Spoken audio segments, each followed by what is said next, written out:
How's it going, beautiful ladies and gentlemen? I'm back again. Gonna be watching the Season 2 SMITE World Championships, which is actually the first SMITE World Championships I ever watched.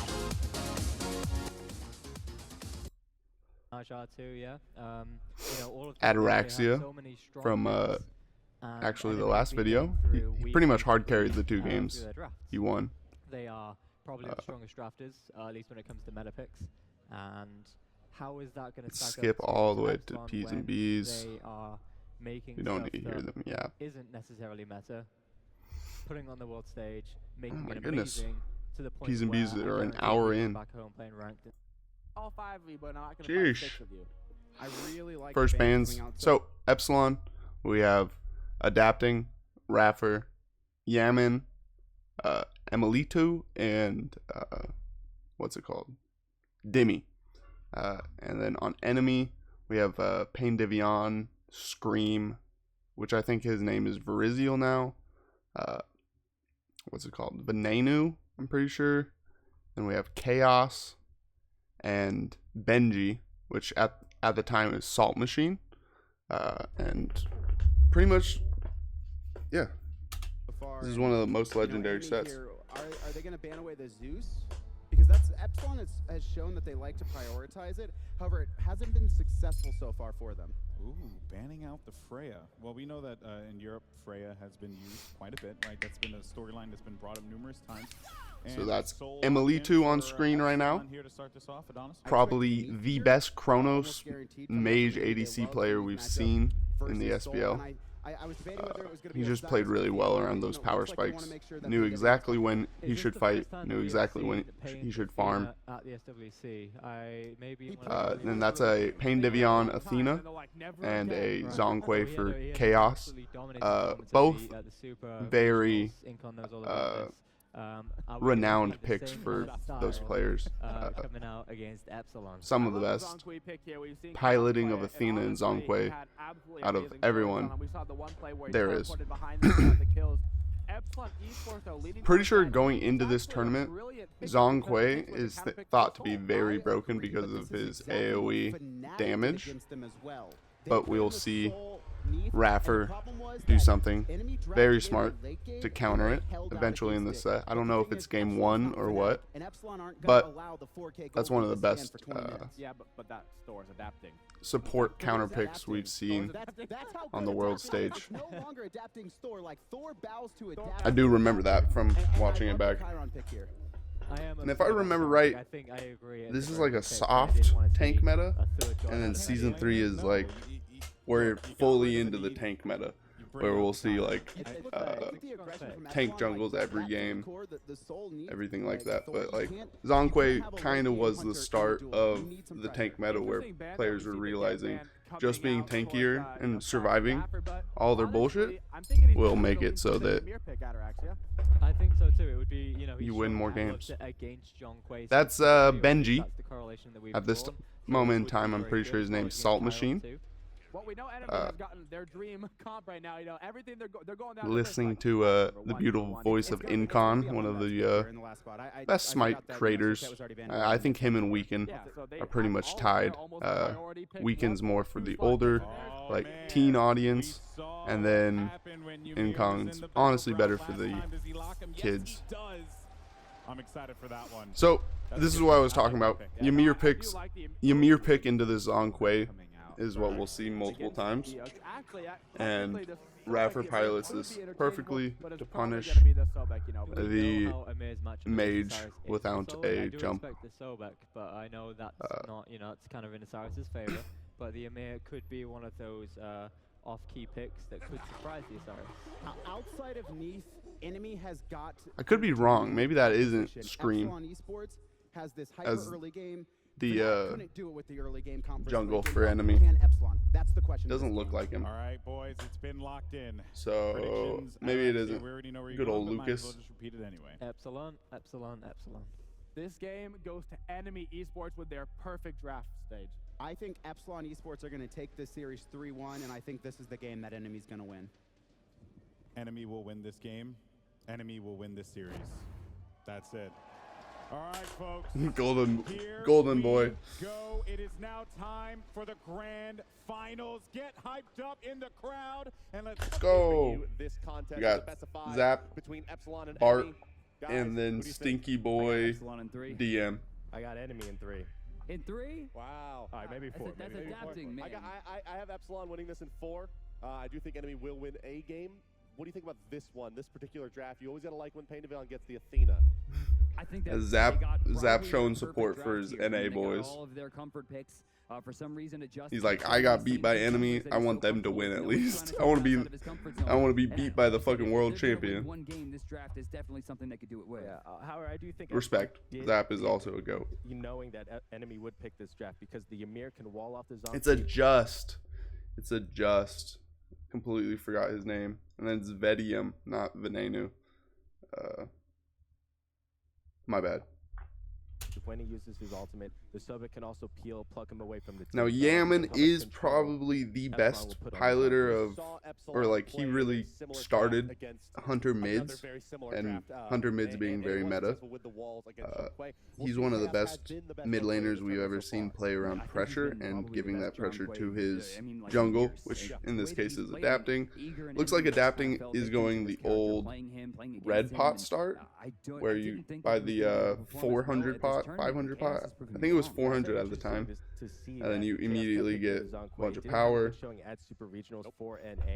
So in mid lane, I would give the fight to Yaman and adapting, just because the physical auto attacks from Yaman are going to chunk hella with the red buff, as well as the red pot Thor. He's going to have a lot of power early with his passive.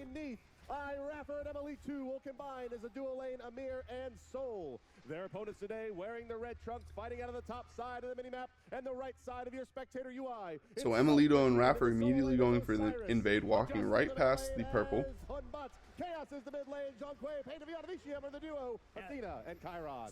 And they force them off. Getting pushed away. Vicium gonna take a lot of damage. That was a frostbite shot. Raffer looks like Enemy's duo lane is ahead 2 jungle creeps. Aggressive EPSilON continues to strike first. But maybe they Enemy missed out on 2 minions, look like. Guarantee that EPSilON would have the pressure in the duo lane. So it's honestly probably pretty moot point. Very aggressive. He'll pull some archer shots here. Probably going to get the better of that is Vicium, although Emilito does have a fair amount of health potions available as well. Emilito hits 2 faster. EPSilON's aggression over here into the left side lane. Yeah, that's cap. That's cap DM. Capping already, bro. Very careful not to hit the enemy gods and draw that aggro. Archer advantage is going the way of enemy. So I really wonder if Enemy's gonna go for this purple invade. They'll recognize, or if, because if EPSilON gets this purple invade or purple buff, I'm pretty sure they're ahead on this start. With that Chiron triple coming out to follow up, and the first gate is avoided by EPSilON. But adapting showing up there isn't even, he's just there to ensure that Enemy can't invade the purple, right? Oh, they're going for the purple invade again. Yeah, smart plays by Forcing the play by Raffer. Very smart. They recognized that they were getting counter jungled and the enemy jungle wasn't showing up. So they played with pressure perfectly. Yeah. And, well, we're going to see the geometry line up here with the... So now, EPSilON's duo lane is hard ahead. Half a level, it looks like. Yeah, again, maybe 3/4 the level now. Any character that has a dash, the team has to be very careful of her positioning throughout the whole game. Yeah, maybe Emilito's. No. It looks like it's probably about half a level. Maybe a full level on Raffer. Continue that just excellent farm by going for the respawn blue buff. Yeah, he'll leech out enough XP to get to level 5, and then of course talking about fucking duo lane or solo lane, which I don't know if you fucking know anything about Sobek Osiris solo lane, but nothing is happening. Nothing is happening. Neither person has much kill pressure unless Sobek hits a pluck under tower. Which, knowing how Dimmy plays his laning phase, which is basically just like lose lane, win game, later, he'll sit on enough gold for boost he'll just probably never pluck in unless it's like super safe. Well, he got a kill. He got a kill, but hey, it should accelerate him into these completed what are likely to be pen boots is what we've seen out of Raffer from ahead. Yeah, it's actually strong for the support player to get the first blood. Him finishing the aura items that help his whole team can excel them to the mid game. Plus, yeah, it looks like that level lead is stuck very hard for them to fight on Raffer over PainDevion. Health scaling as well. You remember 100 which delaying Athena's level 5 spike, where she can use her global and get anywhere on the map, is going to be very effective. Like to shape up. I think that's going to be more than enough for them to control it, and with how early they've been going for Gold Furies, that extra help's going to be very useful. Exactly. Now, expect enemy to just stay away from this dual lane side. Adjust is going to head over towards the solo lane side where they do have the pressure. And one of the big things Raffer definitely went power boots to DPS Gold Fury. Wow. Perfect combo. Things in this game to look at as Emilito gets jumped on here. Yeah, Penn's gonna get a little bit of damage here out of that shield wall, and Vicium trying to nail it down. Man, Chiron was busted. Chiron used to be able to do a bunch of damage early on. He still does decent damage early on, but it's nothing like that. Honestly, post 9.5, Chiron's probably fucking pretty good right now. Emilito was kind of out of position. I guess he wasn't expecting PainDevion to be there. So good pick out of Pain. Moreover, I think the value there wasn't so much the gold or experience. And dual lanes actually took a lead off of that. And the biggest thing there is now enemy's dual lane is about a level up, probably more closer to half level. To get bullied throughout the whole game. Enemy does have the very modest gold lead here through the first 5 minutes. 1 kill apiece. And then Salt Machine has a probably a half level lead in solo lane as well. I'd expect Dimmy hits level 8 off this. Look at this here. Salt Machine. Oh, did he get it? He got oh it. my god. Salt Machine with the oh my god. That is. Yeah, these are the kind of plays you want to see from Salt Machine. Oh my gosh. Arguably the best laner, laner in the game, other than I'd say Salt Machine's running solo lane, but again, that isn't anything EPSilON isn't used to. They pick Sobek here just basically so that once they get to late game, they're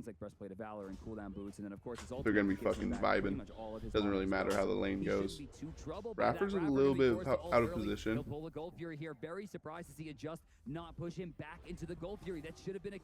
do you mean? He's waiting for Athena. Wow. He did stay around way too long. He probably should have ulted sooner.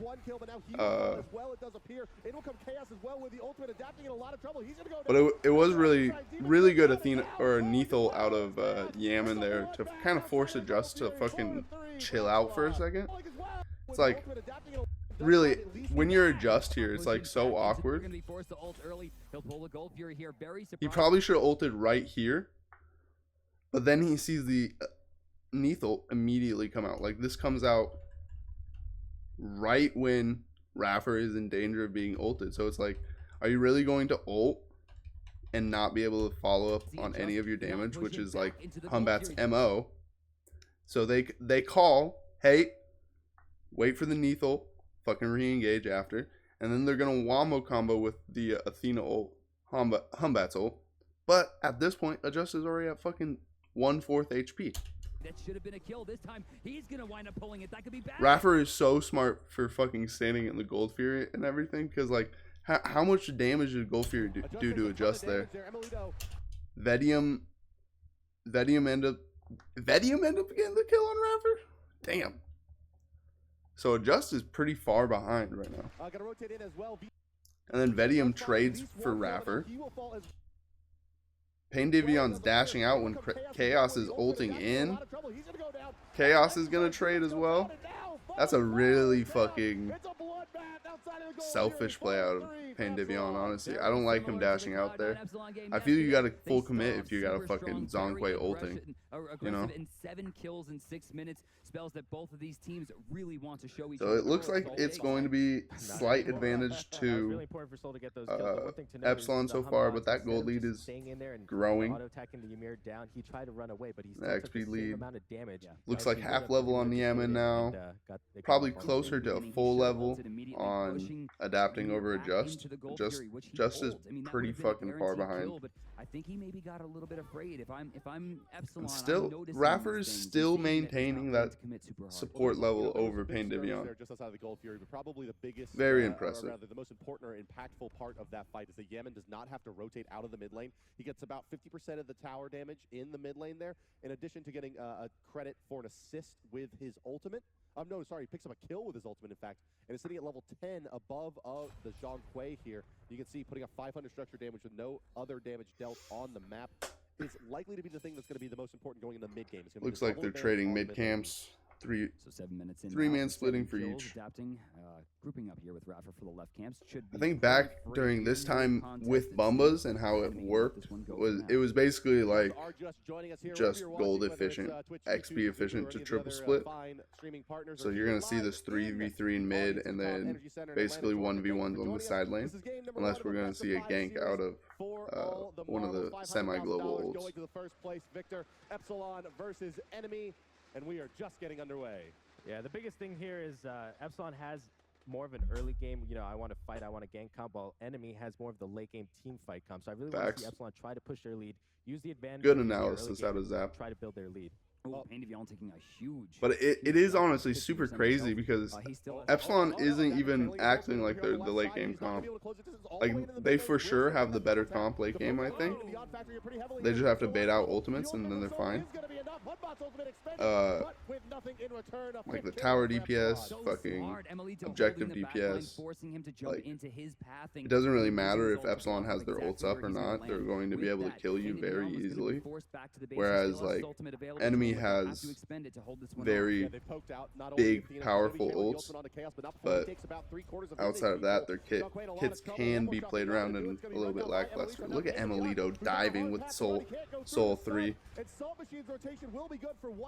EPSilON recognizing that even if he dies there, it's a 2-for-1. Perfect wall by fucking adapting into a fucking great wall by Raffer. If the wall by Raffer was a little bit better. Actually, Salt Machine walks through walls, so I don't think he gives a fuck. Salt Machine walked around the wall, though. He could have walked through the shit. Gonna have this one. Salt Machine's looking for the 2. He's not getting slowed out. He'll find it, but he's stuck. No, it's gonna be Yaman who's stuck. Or maybe he wasn't full passive. Maybe he was like one ability away from full passive. Extremely important rotation by Salt Machine there in the 4v4 without the solo. Yeah, I think Salt Machine won that fight and ended up making a net positive for enemy. Like, really, you lost your mid. I guess you lost your mid 3, right? Let's watch this fight back. Just crazy fights here. So they bait a Gold Fury fight. Oh, so they kill Adjust. Yeah, they get this pick on Adjust here with Neathol. And that's what really creates this power play from EPSilON. Very bad out of Adjust. He wasted his ult so that when he comes back, he's not even gonna have a power play to be able to affect the team fight. This is just a terrible time to fight out an enemy now. It's a 4v5. He still has his ultimate available to him, but they'll have to expend it to hold this one off. Yeah, they poked out not only Athena, she's gonna be channeling the ultimate on Chaos getting picked here from the beginning probably makes this. He just took so much damage from adapting in Yaman. And then EPSilON comes in from the cleanup.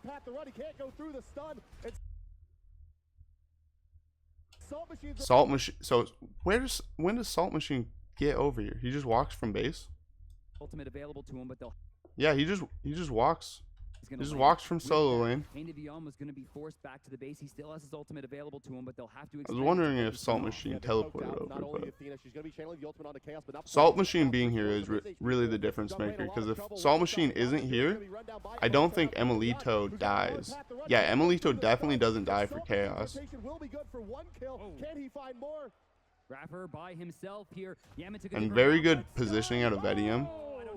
Full HP, and look how much damage he was getting off in that last fight. Yeah, where is... Yeah, Vedium and Salt Machine carried this fight. Yeah, look at Vedium just on the other side of this Ymir wall. Wow. Then he dashes in, throws Yaman behind, isolates Raffer. Yaman took a different route. Good stun. Oh, I don't know if he's gonna have this one. Salt Machine's looking Wow. for the 2. He's not getting slowed out. He'll find it. If that wall isn't there, I'm pretty sure Yaman also dies. Because most of the DPS there was Vedium. Extremely important rotation by Salt Machine. Yeah, in super. The 4v4 without the solo laners, EPSilON has a huge advantage. Yeah. So they needed Salt Machine to rotate. It would have been a Osiris 4v3 to actually lead on the Sobek to rotate and for attack EPSilON that. because it just got picked there at the beginning. So very smart rotation of Salt Machine, realizing that he can sacrifice a wave, and then he actually has a just go and farm his wave in solo lane. Super great team play out of Salt Machine there. And I'm probably going to use Salt Machine and Benji interchangeably throughout this set, just so you guys know. For a Guardian in the solo lane. He needs that extra CDR. He needs that physical protection. Now Salt Machine immediately into Stone of Gaia, which I think is a great pickup into Sobek. Actually, I don't know if it has the I don't know if it actually has the anti-knockup effect now, but Osiris scales really well with health because he has damage mitigation, so it doesn't really matter about the procs. If his damage mitigations are up, he's going to be taking a lot less damage, so it's going to be able to let Salt Machine push his early game, as well as they have a lot of mixed damage from EPSilON. He's into a magical solo, physical jungle, physical mid, into a magical ADC. So like having the HP will make it so he's defensive against both types of damage. As per usual, around 10 minutes. Gold Fury still available, and neither team going for it just yet. Well, Transcendence is up here for the Neath with the power boots. A lot of power going to come out of this physical caster here in the mid lane. You know, do you think EPSilON should continue to apply the pressure, or are they trying to get? So trains rush out of Yaman into boots. He has a level lead over Chaos. Damage and poke, which can really punish the Zonk. Pain Divion took back that level lead over Raffer. Looks like it's only about a half level. Raffer just hit 9, but damn, Yaman is right now. Yeah, it's a full level lead. Chaos just hit 12 and Yaman just hit 13. But in turn, Salt Machine is ahead of Dimmy, but that's nothing Dimmy isn't expecting. Even though these slap fights in the solo lane, looks like he's down around 700 gold from Salt Machine, which isn't very consequential. It's mostly the XP that is consequential right now. Speaking of Salt Machine, still sitting on Teleport 1, it is active and ready to go. A full Teleport 3 picked up on the last back. And you'll notice he's walking back to lane, talking about Dimmy. This is so he can actually rotate to the Gold Fury a little bit later than if Salt Machine were to, take the Teleport. But he's going to do, no, not the same thing. Sitting still on Teleport 1, going into Runeforge Hammer. Okay, so thinking that he's not going to be needing to make the rotations too quickly. Very, very aggressive build out of Salt Machine. Not very much protection. They're going to deal a decent amount of damage, but they're not really willing to commit as EPSilON. Decent damage, not from adapting that time. Yaman forced the backflip a bit early. Dimmy's teleporting in, adapting's in the air. Moves in and adapting goes up. Adjust is instantly dead. Perfect combo from Neath adapting.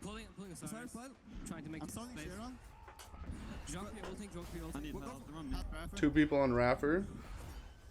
They kind of committed way too much for Raffer.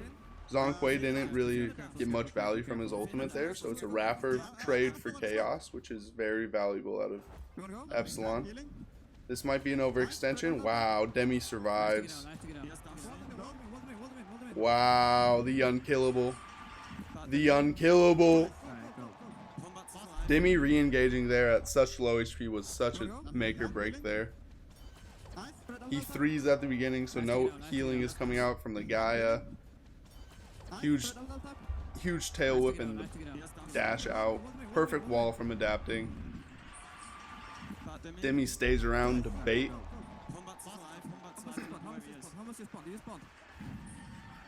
The delayed deicide will result in a Gold Fury pickup by EPSilON. Just like again, adapting. Yeah, this is why fucking EPSilON, Energy, fucking whatever name you want to call them, they're fucking the best. Like, they're held as the best team we've seen. But I also think it's sort of Energy if they played Season 10 Pro Team, Season 8 Pro Team, Season any of the later seasons, they're gonna look a lot worse just because they're against a lot better competition. Like there's a reason Adjust, Chaos aren't in the league anymore. I'm pretty sure the only real reason Vedium isn't in the league isn't because he isn't good. It's more because he's from EU. So it's kind of like I mean, I think that's what it is. I don't think he wanted to come over to America. I could be wrong. Maybe I'm thinking. I'm pretty sure he's EU. Could be thinking of Ataraxia. I don't know. Fair enough, yeah, with the dash and with the need to basically walk into the fight from Zhang Kui. And you notice there, Raffer has leveled up the wall yet again. I think he has 3 points in it now in his first 10. Yeah, the 3-4-1-2 is the build-up for your Amir. Very strong. I mean, just being able to block heresy to not level the stun. Basically, I mean, like 3 months ago, if someone, I mean, Glacial Strike and the stun are always the first 2 max. It does work well with this comp because he does have the root from Neith. All Neith needs is half a second to guarantee her root, and it doesn't DR the target. Which is so good, too. I mean, with this wall, being able to block out for so long, at this rank, I'm pretty sure, if it's level 3, I would assume it's 5 seconds, yes? 4 seconds, 5 seconds? 4 seconds. No, I think it's like 8. Something crazy. Okay, 5 seconds. Like 1,000 seconds. Yeah, a long time is the point there, as it's Raffer adapting and Yaman in the middle. It goes up to something crazy. I remember. Your wall used to fucking have a 100% uptime. Like you could place it, and by the time that like came off cooldown, you could place it again. Salt Machine would have to use his ult or his passive, I guess, to get through these. Heart Ward out of Athena looks like they're more scared of. I mean, it is 3 magical, but I think it's kind of hard to itemize for EPSilON's composition right now. Really figuring out the Hun bots in this tournament. He's been a very so I'd assume Pain Divyom's looking to fight more around the side lanes, more into Emily to Raffer instead of into Yaman adapting. I thought you were gonna say that you called. So maybe we're gonna see enemy move out of this 3v3 in mid lane. Way old school, right? I mean, Zap, you remember way back in the day. I mean, Sun Wukong was banned every tournament, and then eventually people let him through. Like, I honestly think you go fucking sob if they do, first out of Pain Divy on here, because you're gonna be 3v3ing for a while. Movement speed is one of the strongest stats in this game. Yeah, the out of combat. Tell that to Annis. Pain Divy can't really rotate over This to dueling without putting Vedium behind more in farm. It's very weak in the early game, so you saw Adapting put a lot of pressure into the dual lane while just all he could do was just farm.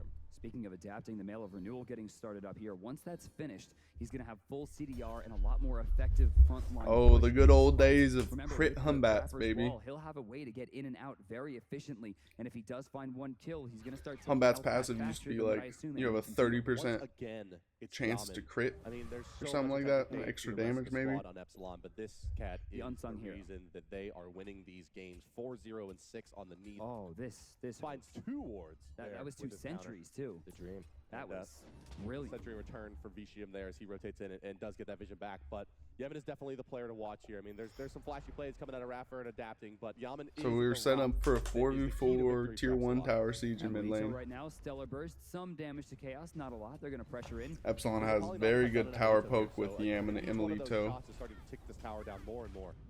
Shell down from Raffer. Wow. Perfect wall. Just a perfect wall out of adapting. Made that fight super easy. Chaos does his best going into the backline, but it's like, what are you supposed to do when your whole team has died behind you, man? Nothing. You can't do nothing. And this is exactly where Salt Machine's sitting at. He's just like, well, whole team died before I could rotate. Whoa. Yeah, this should be free. They have double ADC. there's the wall. He walks over. I don't even think it needed, but the Phoenix is gonna fall at 18 minutes, and the teleport available on Salt Machine does not. Like, that's what EPSilON does perfectly. They're going to push their lead to the fullest extent. I mean, it's already 18 minutes, and they had a fucking 4v4 deicide in mid lane. Let's go back and watch that over. That was a beautiful fucking team fight. Look at how EPSilON and Yaman, they're tanking tower here, baiting this engagement out of enemy. They're like, look at us, we're 2 carries, we're standing right next to us. Don't you want to dash taunt us, Pain? Don't you want to dash taunt us into a fucking, like, all your bullshit ults? Gonna pressure like Raffer standing back here and fucking baiting this fight is so smart. So off of the double taunt, which Pain hits, Raffer hits the shell, keeps him safe. He walks forward, takes tower aggro. Right then, adapting lands. Hits a picture perfect wall, blocking off 2 of the enemy team. Just dies to Soul 2. All adapting really had to do was just turn them back into the fucking meat grinder there, man. The DPS out of fucking Yaman EPSilON right now, they're level 18, level 17 versus level 12, 15, 14s. They're fucking... They are carrying this game so hard, and there's not much enemy can do. He finally gets back, and there's the wall. He walks over. I don't even think it needed, but the Phoenix is gonna fall at 18 minutes, and the teleport available on Salt Machine does not get used. A little bit odd by Salt Machine not rotating there. He probably thought he couldn't do anything, try to get as much farm as he can. Maybe just misjudging the damage coming up from Soul with Polynomicon as well. And yeah, he does. What's so curious there is that he kind of commits to that split push, but gets what? 7%, 10% damage on that tier 1 tower on the right side. Let's go back to the replay. Let's check out, the unsung hero again. It's going to be Yaman from the backside, doing as much damage as possible. Immediately puts the weave down and is ready to initiate on the fight again.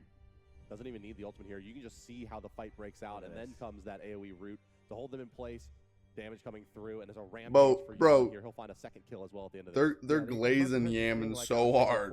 Yaman definitely didn't do anything there, bro.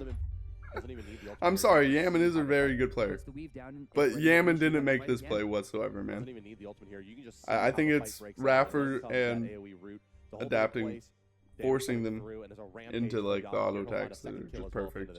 Yeah, the most impressive thing, like I was saying before, is that the carries baited themselves for the Athena to come in. Yes, that was baiting themselves, having full faith in the shell coming out from Raffer, keeping them alive. Gold lead, or at least almost. They're getting there. I mean, EPSilON has already put themselves in a great spot. Oh, adapting once more, looking over here, just outside of the red buff, gonna go in. The multiple targets here. They're gonna force beads out of adjust, right? No, he didn't beads. That was just super crazy DR. Away from the Hunbot's ultimate, and Raffer's now gonna take the brunt of the damage from enemy, but in will come EPSilON. Wall. The shell's been used. The wall is there. Pain of Beyond's frozen in place. He'll take a bunch of damage from Stellar Burst plus the Polynomicon proc. Yeah, fucking half HP. So should be enough to get them out. I don't think this is a re-engage. Huge damage out onto adjust, and now he gets his beads. If actually he didn't get stopped there by the wall, he might have died because he was stepping inside the damn. Adapting actually went Mail of Renewal here. Poked out as well. It doesn't look like enemy's gonna have a very good option to aggress in here. Realizing that him not dying right now is going to be the best thing that pushes his lead instead of having more power, because he already has a level lead. He's equal level with equal or ahead of everyone on their team essentially. Yeah, if Osiris was there a second early, they really could have done something in that fight. That was the kind of fight they had to take. EPSilON was half HP, half mana doing that Gold Fury. Well, 15-7 now for EPSilON. They've built themselves a nice and comfortable lead, 9,000 gold. This was the one of the first iterations of Soul Eater, I'm pretty sure, where it had 300 health and like a bunch of power, gave you fucking ability. No, it like healed you after like they did a certain amount of damage to you. It was crazy. It's gonna be really tough for Vedi. So that's why you're seeing a lot of these ability hunters. Just got there, which puts right now, because Emily or Iron is a very strong character. what's it called? He's not like a hyper carry. I mean, Soul has Soul Eater's super strong right now. Yeah, an enemy right now in these team fights, they can still win a team Yeah, fight. They do Vedium have the can't really top push player, up. plus the big AoE, EPSilON knows where adjust. everyone What on they their need to team do in is. these They team see the fights 3 is people Athena in mid. ult, Salt Machine, Dimmy called go out to that the Salt backline, Machine try was to take out this backing. Soul or the Neath, who So that's a doesn't free really have tower a for great EPSilON. Just again, forced to beads here. Rapper looking for the wall. Really out of No, position for second-guessed himself Adjust here. there. Like, what are you doing? Like, what is he doing here, man? Like, there's Gold Fury isn't up. There's mid Harpies aren't up. Red buff isn't up. Maybe he was doing red? No. Red was already down. So, like, Adjust is literally just walking at them in the jungle. Like, Salt Machine, go into the back this is line, really try to poor take out this positioning. Pain Devion's backing and Adjust is fucking pushing forward into like one of the deadliest choke points in the game right now. Soul or the Neath, who doesn't really have a great escape. Adjust again, forced to beads here. Rapper looking for the wall. No, he second guessed. They probably kill. Miss. If he hits that wall, they probably kill because Adapting has ult and Yaman has ult, so they can basically do damage to anyone in a fucking 500 square radius, man. Completely isolated there. The Neath ultimate getting credited for that kill. That was beautiful. The way they shut him down. The way Bart said it perfectly. Getting credited for that kill. By another 1500, Adjust, no beats that was here. all Emelito's damage and Rapper's setup. Trying to find a way out of this one. Adapting, not willing to let this one go. Stays inside the Fear No Evil, and it's going to be a kill for Dimmy. Wow. This is a really, really tough position now for enemy here. Left side being split. Adjust is playing like he's not 2 levels down the enemy jungle and not like 5 levels down from the carries. Another brilliant wall out of Rapper. The ultimate gonna pop it down. A little bit of chaos. 4 GG. members down. Just Salt Machine still alive, but not being too greedy yet is EPSilON. Now they will go in and start damaging the Titan. But with 2 Phoenixes down, they know that this Fire Giant is wide open, and they're gonna make their way to the right side of the map. I really thought they were gonna end theirs up. They could have ended it, but you know they just wanted to have that mindset. It's a safe call not to end. Adjust was coming up off cooldown. He doesn't have ult. But it's starting to chip away probably after really the only threat there would be Pain Devion coming off cooldown and getting a big taunt, because they have plenty of kill pressure with Salt Machine. Still, Salt Machine has to carry this game right now. He's the only one that's Yaman will take some damage off the somewhat They're going for it though. Salt Machine not taking a lot of able damage. to They fight. definitely overcommitted to this fight on the side of EPSilON, and there's not a lot of mana for them to continue this. That's big. The Athena taunt is down now, so the re-aggression is going to be really unlikely for enemy for at least the next 10 seconds. Facts, Bart. Way to talk about the fucking game instead of mana bars. Well, their mana bars aren't fucking long. Shut the fuck up. God damn. Dimmy on the right side continues to hold. He wants to keep himself close enough to the Fire Giant to ensure that they have control. You can see him rotating in after he helps clear the wave. Salt Machine's going to be back in here. Again. Teleport still available. He's got his Nemean Lion and Shield of the Underworld combo on as well to try to help shut down some of the auto attack damage. And obviously, Neath can be very effective in that regard, but Soul not as effective. You almost never will see a height of the Nemean Lion outside of a 6th slot. What? Neath is more effective at auto attack damage than Soul? It just goes to show you how far ahead EPSilON is. I don't know. Soul passive seems way better for auto attacking. And he has poly. It's going to be shredding. It's going to be too affected by the high. Chiron in some trouble early. Ultimate. That's a huge point. Like the only attack speed coming out of Neath is fucking Xe. You know, which I'm pretty sure is 15-20% at the moment. Uh-oh, it just jumped early. Thor still in the sky, it seems. Yeah, he'll force the blink out. Hits the double tap. Oh my gosh, they're chasing. A lot of trouble here. He's dead. He is going to go down as well. Yaman is divine. 9 kills. Yaman actually just showing up, getting the last hits every fucking time. Beautiful. Beautiful. Which is exactly what you want your mid laners to do. What you want your carries to do. Hey, don't die. Let your jungle and your fucking team set up. Just a simple auto. Just a simple auto.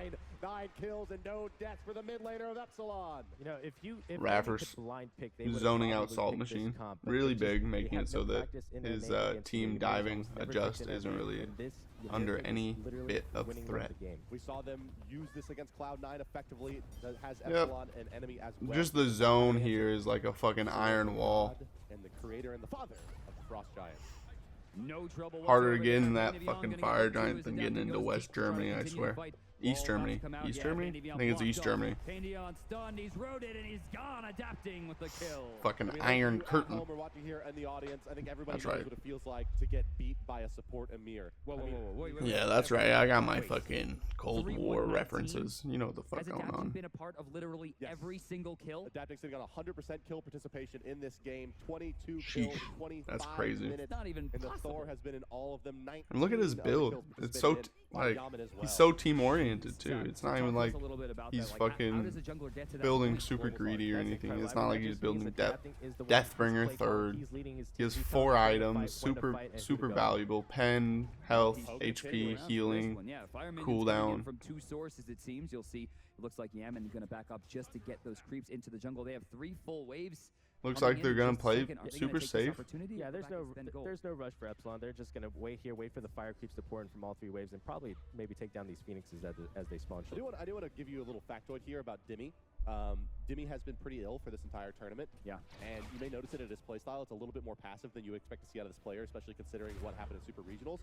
That being said, I believe he's died under 5 times in the entire World Championship tournament. Dimmy's like, I know my job. He's It's sitting just somewhere not between, die. like 0 and like Don't die. Don't int.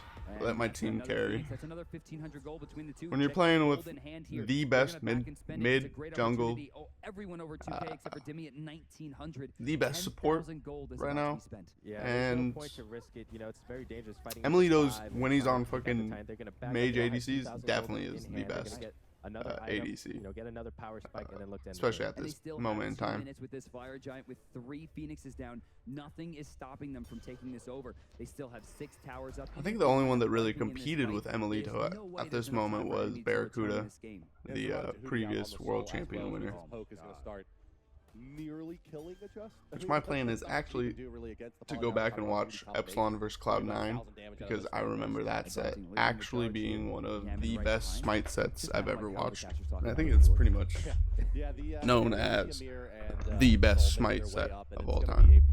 At the 27th minute. I think that's a good idea. Yeah, I mean, if you know you're going to end, spend the 450. Yeah, he's just min-maxing his damage. Because if we're being real honest here, EPSilON walked over enemy. There's nothing they could do here. And honestly, their draft wasn't even terrible. I was affected. What about you? Yeah, definitely. They saw some success with their They draft. want to show that they're a dominant team and they want to, you know, get them in a. It's just about percentages. If you only win fucking 1 or 20% of the time, you know, you're probably gonna lose the game. Coming down from the Emir with the purple pot. EPSilON cleanly takes enemy down. Very clean. Right. It was just perfect setup, and honestly, for enemy, if I'm enemy, I'm looking at banning away Soul because right now, that's really what's making the Hunter's mid so Soul? potent because they can put Soul.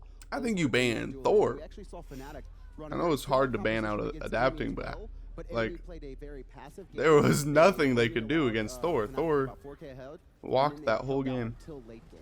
Well, this is the thing. They banned Freya going into this because I assume Like, this is the that fight that really Freya was fucking, the more dangerous pick like, out of Freya and sealed so the that game, in my opinion. beneath middle. So Getting that can they Phoenix there actually made it so that they ban could have both? so much Because map then we see the pressure dangerous situation of and being farm and get a Bologna huge or Capri making level it lead. through. And if enemy end up going for the first pick, as we probably expect, then you know they're gonna let 2 go to EPSilON if they try. Skip over to P's and B's. Order side, so We really need to see something better out of Just there. I think he got They are diffed sticking to their guns really every hard time they're on first by pick. They've adapting. banned out this And not just first game. diffed, but I he think that's died gonna and force the was issue actually the reason that, they you know, Edmonton lost need to a ban bunch of Bologna, fights. Otherwise, they're gonna get Bologna. Yeah, it's pretty straightforward. At that point, you know, Bologna becomes the majority pick where you go, oh, Damn, yeah, my that's a hair big looking highlight, crazy, bruh. God that we're looking at. So, but it gives them a totally free ban. They don't have to worry about banning it because they always have the option to first pick it. So it does put the pressure over towards EPSilON. We've also I got full Elvis hair going on. I don't even know how that happened, bro. I don't really want to touch it and fuck it up. For the solo lane matchup, I don't think it's had too much success Same so bans far, out of but that's enemy, something we can Freya, look to 'cause we know Xing Dimmy, Chen. you know, he could play a EPSilON take away the Capri, Yeah, I they mean, take away the Sobek is a Soul. great pick to counter the Bologna, but the problem is, will Sobek bring the same presence in a team fight that the Bologna Salt does? Machine I know Bologna. I actually love the Sobek for the late game.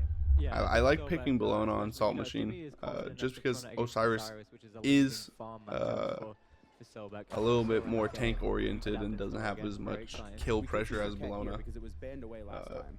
like Bologna with the lead Salt Machine had last game. Especially at this moment in time.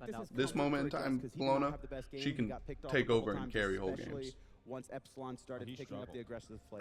I like Serket. It's a super safe jungle. Gab is one of my favorite pairings with Serket because it allows. And at this time, I'm pretty sure Serket wins the matchup into Thor because she can cancel out the ult. She can punish when Thor ults in. She can just ult the Thor. But then again, it's adapting Thor. He's too fucking good. And Geb will be able to fucking stop a lot of what Serket wants to do, a lot of what Zhonghui wants to do with Geb shield alone. Look at him and Lito. He's laughing. He's like, I don't even want to play fucking. He's like, I want to play Chronos. They don't even know. I want to play Chronos. They're banning all the gods that I don't want to play. Take a step away and consider getting pain his gods. Because Chaos has other gods that he's very, very good at. I'm pretty sure Emilito breaks out the Chronos. Away from this Acne so much. That's really his highlight god. Not only that, but it does so much burst damage, and it's so much harder to deal with, you know, just by buying shell. You know, that's of course the pretty normal counter to Zhonghui. You get the shell, but you can't just shell Agni. Enemy are taking a long time on this ban, and I think they realize what we're talking about right very now. true. Out of they regret it. And I like the Sobek ban because that's the expected soul lane matchup that I think Demi would have brought in. Now the question is Demi going to play Hades, which is also a decent counter to Bologna early? I think you'll play Tier. I think Demi that as well. We haven't seen Tier yet. Oh, Yaman's Isis, exciting stuff. This was a, you know, C9 ended up banning this because it was so effective, and I think they won. Did they win most of the games with this? It was pretty up there. Either way, I do expect a Tier or maybe an Osiris out of Demi, but really knowing Demi, I think you could just pull a Gandhi and just make numbers up. I think I would almost like to see a C9 here and then pick Giannis instead, but I think Isis works just as well. I do like the Chiron pick. I mean, he Isis. Played very well. Oh my gosh! Actually, I forgot. Oh my god! Isis Thor with Power Pot. They're actually super fucking dangerous early game with this composition. Like, because now in Smite, you can't buy Power Pop before like level 5, or there's a level restriction. But you could sacrifice the gold from your build and just buy that Power Pot so that maybe you get first blood, or maybe you get an invade and you start snowballing the game. One of the fucking funnest decisions, I think. Because it's like, if you get punished and you die with Power Pot, it's like, now you're down 500 gold and you have no items, you know? Like, it's kind of like, there's a lot of risk reward, but Isis and Thor are probably some of the two most powerful gods during the Power Pot meta. Good use of the ultimate coming out. Super safe, a lot of CC, a lot of damage. All of his typical gods are off the board. Ares is actually great here. I just don't think he can play it. I actually really like Ares in this spot. Ares would be great. You can see him. Yeah, it's got to be. I think this is a weakness in Godpool right here. Like, in A, I love them, but they cannot play Ares outside of a few players. I think we're seeing a parallel to I think Ares is actually a good shout. Shuts down Thor, shuts down Neath, and would kind of dissuade the tier pick. When he got off those, he was, you know. That was a good shout from Adonis. Good right, shout. Well, this is it. It's Adonis is actually probably one of the most hated on casters. Now, you know me, sometimes for good reason, but sometimes he said good shit. Sometimes he said good shit. I ain't gonna lie. I think Ares here was a good shout. EPSilON. I would have, for this game, I would definitely have to agree with you guys. EPSilON, without a doubt, it looks really good for them. All right, guys, but here we go. Game I feel number tier 2. from behind is definitely not as impactful as Sobek, so I would imagine the strategy out of enemy would be camp solo, get Salt Machine ahead, and roll behind this. Even Golden Boys Bologna. voting against North America. That's a bad sign. Yeah, I mean, when adapting gets Thor, how can EPSilON lose? Well, adapting is Thor, Facts. Geb. Yeah, but that's the thing. They did pick Geb, so expect the game to be a little bit slower than it was last game with the Amir. Totally. Yeah, I mean, I'm expecting here to see the this Geb plus that man. Thor plus yeah. the Isis combination be a big problem. All right, Chaos coming to the jungle here. Yeah, I think that's a good shout. So Yaman doesn't go the power pot start. I don't think he does. Yeah, so Yaman doesn't go the power pot start. He prioritizes itemizing into his build. Looking for something, they're just trying to ward. Riding in pretty heavily. But I think Chaos is set up to go the power pot. Right side here. He's going to be in the lane though. And Adjust is also going the power pot. I would not be going power pot on Circuit here. Just because I feel like Circuit, like you just want to survive and then play around your Zonquay damage. Seem like they care all that much. Yeah, enemy just grouping up as 5 here, hoping and praying that they could catch someone from EPSilON out of position. Bacchus just on the left side of mid lane. He's gonna get definitely rooted out by the Neath if she wants to. Nope, she missed. Emilito missed. Yeah, just barely too. Emilito not really. Man, having your own jersey in the game. Still, it does force out the belly flop to be skilled. Yeah, I mean, Emilito has been super impressive this tournament. To me, he's been the player. I know it's kind of unrealistic, but it'd be super cool for SMITE 2 have all of their pro players for all pro.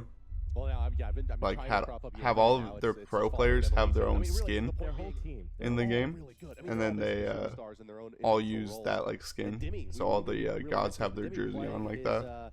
Like imagine if all 5 enemy players had an enemy skin like that, and vice versa for EPSilON. I think that'd be sick.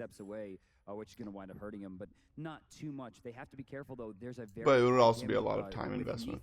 On the top side, but then you could also do things like, okay, however many people buy that skin, it goes to the pro players, and then it's a Ouroboros business. Yeah, the biggest thing for me is where is Adapting going to apply the pressure? They don't really have. Maybe you'll actually make money from the pro league. Just taking a lot of damage. Right side camp's definitely going to red. Left side looks like we'll be going to blue. PT1 once again in a lot of trouble, almost giving up first blood for the. That's what I'm saying. Like, I'm pretty sure they lose mid pressure, Adjust, and Chaos do. I think he just wants to take the swing, man. I think he wants to go for it. Okay, yeah. So yeah, he'll just elect to detonate this this wave. No, he won't. Okay. Nice shot from PT1. Yeah, the poke from Vicium there. Nicely done. PT1 trying to control the front line. Raffer still has shockwave. Looks like he's going to be moving forward here to keep the pressure on. Emilito, same thing. Vicium going to be forced back under his tower. They shouldn't lose too much, if any, golds here. They're doing a great job of controlling these creeps. Meanwhile, in the mid lane, the back camps have been picked up. Left side, back camps picked up by EPSilON. Right side, back camps picked up by the Chaos and Adjust combination. And back to lane a little bit faster. So it looks like of course, Chaos also went power pot. Trying to just keep pace, but it seems like because of that early, I think, misstep by Adjust, it all belongs to EPSilON. They'll have this cleared before it looks like just. They have way more kill threat. You'll see a longer route. They have way more kill threat. That 2v2. Yeah, both mid and jungle players are both trying to reach 5 as fast as they can. Enemy doesn't want to fight. Smart rotation. The way that Chaos. Maybe enemy is just looking to farm and fight around 5, which I would assume is the case. Check out the right side here. There's a great angle coming out by Adapting the Fearless Chain into the wall by Dimmy as well. There is no ultimate available from Salt Machine, and in will come the Thor. The stun is on. Oh, what a great gank out of Dimmy. The second game in a row in which the first blood is spelt out by what a great fight out of Dimmy. What a great gank out of Adapting. The way that jungle players are both trying to allow a great angle coming out by Adapting. The small amount of damage. Shout out to Bart carrying the cast again. Shut DM up. Look at DM's talking about some bullshit. Small amount of damage from his mid laner. Small amount of damage from his mid laner. Like, why are you talking about small amount of damage, bro? Seems kind of useless. Right side here, there's a great angle coming out by Adapting the Fearless Chain into the wall by Dimmy as well. There is no ultimate available from Salt Machine, and in will come the Thor. The stun is on. The Mjolnir's a 2-man. The spin to win. Dimmy credited with a kill. The second game in a row in which the first blood is spelt out. I think they realized that Salt Machine didn't ward last game, so that pre-level 5 gank is pretty free. Which you'll look on the map, you'll see a nice little red dot for Dimmy, so that he isn't as susceptible to a gank like that. Now Adapting is level 5. He'll take it safe, smart. Yeah, he won't find anything there, but it's better to expend that ultimate and get a little bonus experience than it is to just hold it and not find anything. And already, of course, a first blood has been credited to EPSilON. And the important thing there is Adapting just wanted to take a chance. He could have punished Chaos if Chaos stepped up. It's another free kill and they're rolling the game. Adjusting went super deep, but Dimmy's ward fell off. experience. They'll take it safe. Provide the same for enemy too, because Yeah, so Demi ward falls off about right here, just fell off, and Adjust is now ganking. What a lucky gank out of Adjust here. Take a chance. And I think the way to Just path, he wouldn't even walked on the ward, so. So he controls the wave, helps it clear out a little bit faster, locks Cass under the tower, and still is able to rotate for backcamps and get back to the mid lane. Yep. In a lot of trouble though. That's You're dead. True damage, Nothing you can do. Return kill. Adjust finally shows up. Yeah, that's a nice. Adjust finally shows up, dude. Why are you so BN? Yeah, I think both solo lanes have been spoiled from last game. Last game there was damn, no that was a good kill out of Adjust. He comboed perfectly. Change up their game plan. Punished the solo laner sticking around too long. I thought they were going to go for it. If Pain hit a good belly flop there with the fact that Emilito had no mana left, it was a guaranteed. And I think Demi teleported back to lane. Yeah, one of the weaknesses of Chiron is he doesn't have any follow-up CC like most other hunters on her with his spear, Neath with her root, etc. But it's a little bit weaker as a kill lane maybe as the Chiron, but of course a very safe kind of farmer and can deal some nice damage in team fights with that ultimate as well from very, very long distance. A little bit similar to a Rom in that regard. Oh, Shockwave. Yeah, Shockwave going to be used, and this. I think Chiron 1 was a cripple, if I remember. Begins to rotate over towards the left side. It was a mini cripple. Respawning. Right side going to red, left side contested, but they're going to change their route here. Adapting, taking some damage. Vicium smart to use his shot 4. CC immunity, looking at Emilito in the back line, seeing if he's going to go for the World Weaver. Yeah, Adapting there went for somewhat. Definitely not, bro. He has no mana. Were coming up, so they're not looking to engage. That was a good. But instead, he tried again. Good. Work out. They got a lot from Vedium. Please, I want to his check ult. out where Thor is right now. And did they get Adjust ult? Or no, it's still down from the gank. Taking some damage. Vicium smart on a red, left side contested, but they're going to change their route. And Divion jumps on a spinning Adapting. Use his shot 4 CC immunity. Looking at actually, if Pain hits that knockup, Adapting's susceptible to a kill here with Adjust rotating over and Emilito and his ult. But instead, he tried to gank the Chiron. Didn't work out. That would have been a huge shutdown onto Adapting. I want to check out where Thor is right now.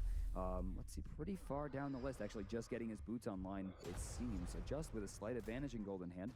You'll notice actually a little bit more gold kill. As well. I mean, a wave in solo.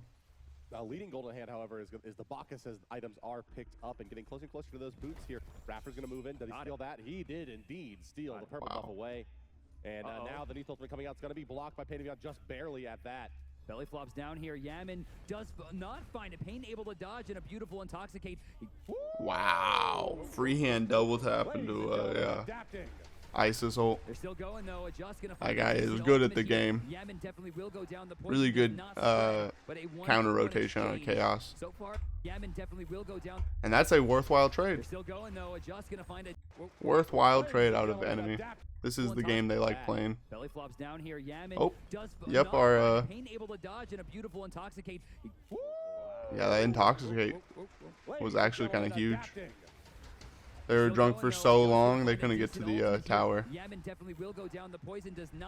And if Raffer steps up, he dies with them. Because of nice rotation. Zhonghui ult. The Isis ultimate is down. It's very easy for Zhonghui to walk in and pop the bag of demons open and find himself a return kill. It's just very dangerous to fight into the Isis. Can we actually hover on Adapting, please? I want to see what he's leveling because with hammer, that damage, it had to have been the hammer, right? Yeah, I was actually thinking that as well. It did a lot of damage on that return swing. Yeah, there he is, level 4. That's the kind of confidence Adapting has. A lot of players, you know, they want to have that guaranteed spin damage off his Berserker Barrage, but Adapting, confident, went for his hammer first. Yeah, also not to mention that he only has the 1 point in the Tectonic Rift there, which you need 2 points to guarantee the double tap. Yeah, actually, this does make sense because he is paired with the Isis, so they have a lot of poke coming out and a lot of CC to guarantee the hammer hit. Yeah. Assault Machine going back into the jungle looking for a lot like last game, how Ymir didn't really even need to level up his stun, is because you really don't want them to be stunned that long if you're going to CC them off of the stun. So it's actually better if they get unstunned and then Isis balled instead of getting stunned into it and then getting hit by an Isis stun. They'll get DR'd. And the stun won't last as long as it should. Will walk back to his tower safely. Adjust does not split that either as he goes over towards the lane, it seems, to hold this. So more pressure on the right than the left right now for blue. Strange, though. I would have expected Adjust to go and split all of these camps. They're not getting any. Yeah, a little bit uncharacteristic from Adjust. You heard of Roar the other day saying how enemy has improved so much in splitting their camps, but this game has shown otherwise. Maybe that might be dissent in the communications, perhaps. I mean, usually they were so communicative. Their CC Bro, stop yapping. So on point. You're yapping too much, brother. So far, but they're still keeping pace. It's 2-2. Gold actually in their advantage by about 200. You know what I think it was? I don't think it's dissent in their communication. I think it's Chaos wasn't close enough for the camp, impact than he did last so he didn't walk there. That's it. In this game, 1-0 on the Circuit. If anything, it's a slight misplay. That's definitely going to go the way of Blue. Raffer gonna have They're really just talking about bullshit until the next fight. Comes in as well. Lots of ults coming out to Chaos. He's just really just diving for Raffer here, which is a. Gonna get hit one more time, So they did the thing which I thought was beneficial, which is when Thor ults onto someone, you just circle that ult and then Thor's pretty dead. Yep. Huge play. Huge play out of Adjust there. I'm pretty sure Adjust is what makes this whole team fight here. Likely to ult here as Adapting comes in as well. The way. Okay, let's. So it's. Raffer looking at 4. So it's just a belch onto Raffer. Mid camp. That's definitely going to go the way.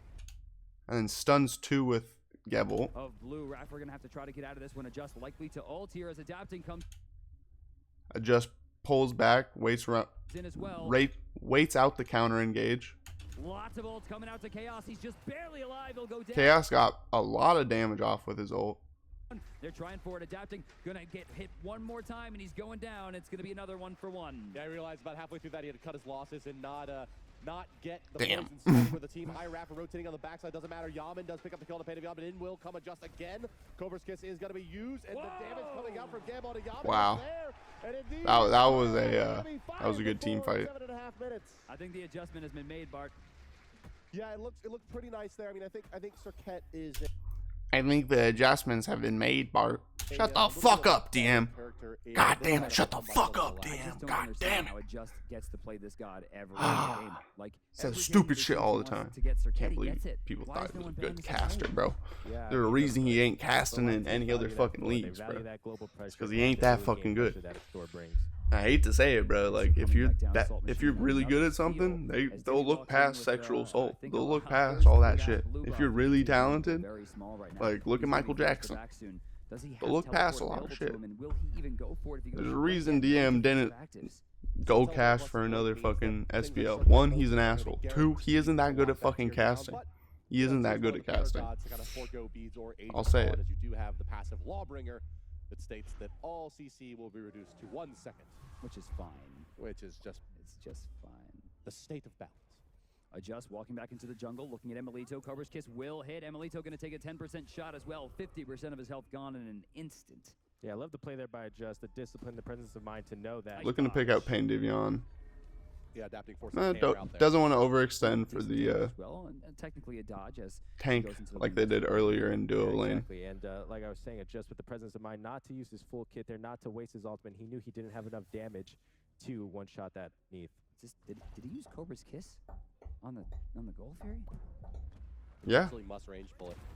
Stone Shield no. Does provide that if you don't know, as popped up into the air by Pain Divion, but no Circuit poisons that affect all jungle creatures, jungle objectives, jungle camps. So if you do Cobra's Kiss into Deathbane, you're going to be doing percentage health of the Gold Fury, I'm pretty sure. I don't know if that still works, but Geb Shield was huge. Almost worked. Yeah, I think he would have survived with the Geb Shield, but it was maybe the auto after confirms it. The auto after was huge. Got rid of the whole Geb Shield with one auto.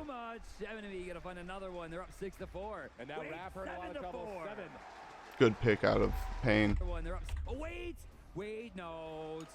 Yeah, Pain is just catching Raffer as he's trying to make his way out the choke point between Tier 1 and Tier 2. So I don't think that's even a bad death out of Raffer. He was trying to play up and save his ADC, which if he does save and then he still dies there, that's going to be better than your ADC dying. But nonetheless, a Just and pt1 coming up huge in this game. This is the difference. It was like EPSilon's taking the L. They're They're around 1,300 gold down. So much harder to gank. And that's her cut. If she was trying to gank the Chiron, probably wouldn't have gotten the kill. I was looking more around 2,000 gold. Wow, was that a solo? Soloed by beneath, it was guaranteed. Gank. And that's her cat. If she was trying to gank the Chiron, they're supposed to do, but Huge is this the Chiron. I mean, they only really go. Yeah, back Demi to starts at the lower Just HP than and Salt Machine. Salt Machine just gets super outplayed here. And that's her cat. If she was trying to gank the Looks Chiron, like Demi probably heals wouldn't have off the gotten the kill. wave. It was guaranteed. The first real lead of the game, though. Salt Machine getting soloed Oh, by wow. Demi. Chance of ooh in the crowd. That shouldn't happen. That's one of the first real kind of pure one-on-one solos we've seen from the top 4 teams in this tournament.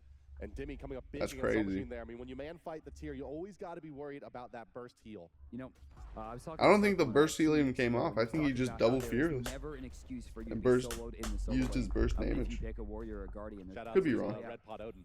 Red pot. Oh, Bart, come on. Ooh, I'm gonna walk away from that one. Ooh. Well, speaking of which, let's take a look into the solo lane here and see exactly how Demi was able to come up big against Salt Machine. And yeah, let me look. He starts with a big HP disadvantage, with those tower shots helping even things out. I'm expecting to. Yeah, that was really double bad kill tower was shots kinda taken thing by here. Salt It's been Machine. healing on the back line. I think it's those tower shots that really make it the difference. Gonna move forward here. Blinks Yep, past, blink, goes right no back. That's heal. A good portion of the See? creeps too.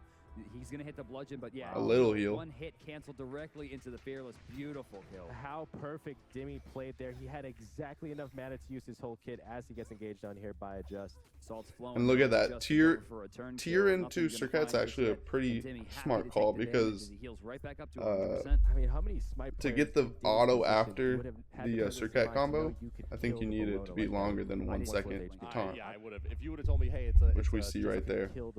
Of Demi. Kid as he gets engaged Well, on here. Demi How doesn't do perfect anything, it's Demi just the played tier there. pick. He had exactly enough mana to See, the taunt doesn't last long enough for Just to get the use his auto whole off. kit as he gets engaged on here by a Just. Salt's flowing though as a Just comes over for 100%. I mean, how many that with? I didn't. Salt's flowing Yeah, I though. would've. Oh If you my would have told me, god. hey, it's a just under half HP Bologna, I'd say just don't even. I swear to think God, he's part of so it was the cringe, blink. bro. The repositioning is what hurt her so It's badly. Archers, and yeah. I just didn't see it at all. Oh, here we go. Left Speaking side of of the not map. seeing it, Chiron finds He himself doesn't see it. in an awkward position. The ultimate's gonna come down as well.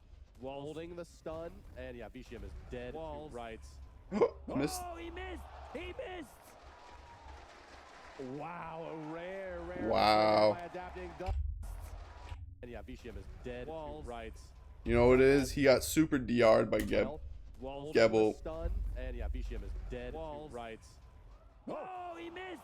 He missed!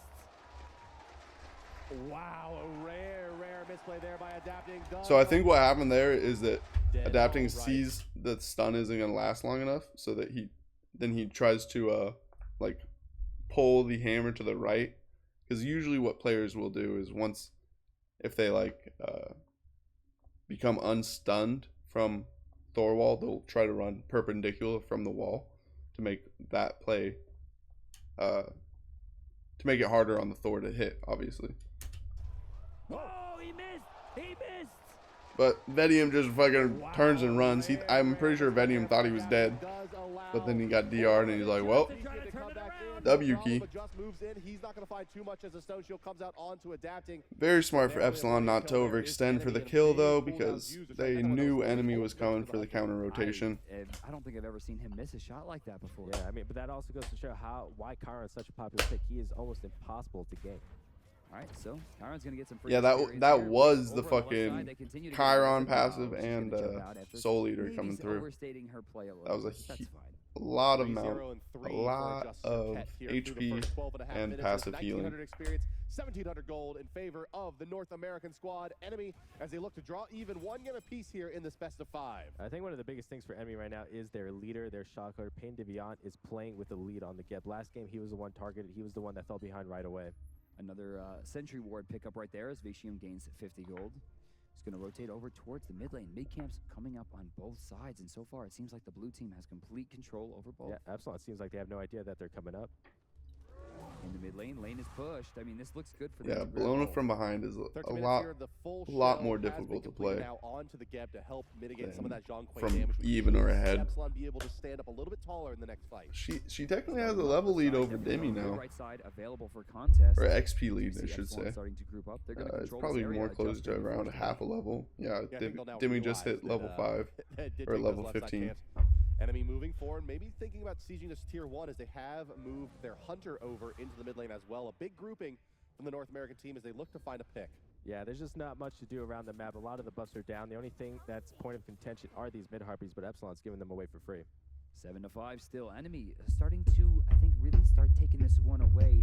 They did have that one transgression with the kill over in solo, but aside from that, they've either sustained or increased the lead since we've seen them start it. Yeah, they're doing a great job right now of holding back, farming, getting their busts, and what they're really waiting for is for this Gold Fury to spawn. Let's talk a little bit about the Hunter itemization here, Zatman, while we, of course, have 2K you on the commentary lead. desk. It does look like 2.4 will move into the Ichabal, where on the XP other side lead. it will be the Executioner pickup by Chiron. What do you think about those selections, and how do you think that's going to factor into maybe the 17-18 minute mark? Yeah, the Neath is going to be able to outbox the Chiron once the Ichabal is done. It's the best boxing item in the game. And you could see last game against C9, both Hunters went for the Transcendence. This time around, they're going for the boots into Soul Eater. They're afraid of all the pressure that both junglers are going to put in the dual lane, and they want to be as tanky as possible. Just a little bit more clear going on. Gold Fury about to respawn, just over 20 seconds. Both Hunters, it seems, are in a pretty decent spot. You know, Zatman talking about the builds. That Iqbal, I think, is really, really effective in terms of tanking the Gold Fury. Just being able to increase the damage for such a small price point, and given the fact that she's behind by 600 gold, I mean, I think that's the biggest point. Yeah, that's definitely the biggest point. Also, it gives you a bit more attack speed than the Executioner, which will allow you to have more heal per second. Which is good, too, as well for Neath, who doesn't have that steroid. I've always wanted to steal the attack speed as opposed to just taking it away. Yeah, exactly. I'm really actually surprised that Chiron did choose to go the Executioner before the Ichabal. Well, it does give them a little bit better objective clear with the Executioner, maybe looking for the Gold Fury in the mid-game to factor in heavily into their game plan as enemy. You can see they've warded pretty heavily on this side of the map as well. Just rotating back into mid lane, the Gold Fury has respawned. The next major turn is going to result in this Gold Fury. I don't think either team is going to bait it out too early. They're going to look for someone to back. We chilling, bro. Look for a kill. A lot of money's on the line for this match, man. Or just simply poking out one of the targets sufficiently to force the back.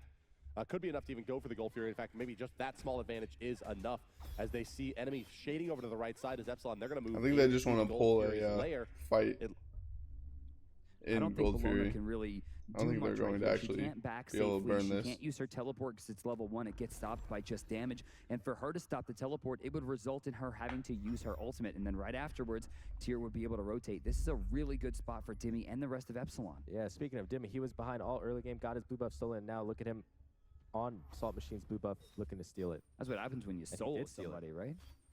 Oh, man. Dimmy, he's getting smacked around by this Frostbound Hammer. God bless. He's going to take about 50% of his HP there before he's forced to heal it back up. Yemen's going to stun out Pain of Beyond. They're going to use a Cataclysm as well. Really trying to take very out of position here from Pain. Can Pain get out of this one somehow? He gets a pretty effective ult off, and he gets out. Looks like Thor's going to be ulting to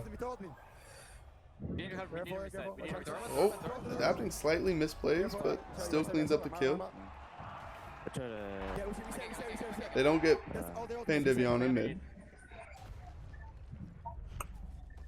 I'm rotating back in. That's a crazy turn out of Vedium. They have no ultimate. They use every single ultimate. It's fine. They can't do this. Can we pressure in? We have Salt. Yeah, pressure with Salt. They're in mid. Yo, can we go gold? They're all mid still. They're all no HP. I'm starting. Yeah, bait him in. We'll check guys myself. Still mid. They're very scared. That's Pain Devion talking about, by the way, if you don't recognize. I'm pushing. Yeah, still in. Get rolling out. Yeah. He's 1 HP. I got a huge card. Tier by. Careful. Nice. Keep poking. Poke. Still on gold. Force him to come. I need help. Wow. Keeping them in this. Ice is coming in. 2 HP. Never mind, she's back. It's my ward. Can you stay on gold? Yeah, still on gold. Oh, that's a kill onto Yaman. They trade in mid. This is a effective trade because they're on gold right now. So it just buys them more time to do Gold Fury. Oh, this is so close. We need ready to burn. It's reset. Gold reset. That's fearless down. Nice pick onto Thor. Wow. Really good fucking shot calls out of Pain Devion, forcing this fight to stay fucking alive with the Gold Fury.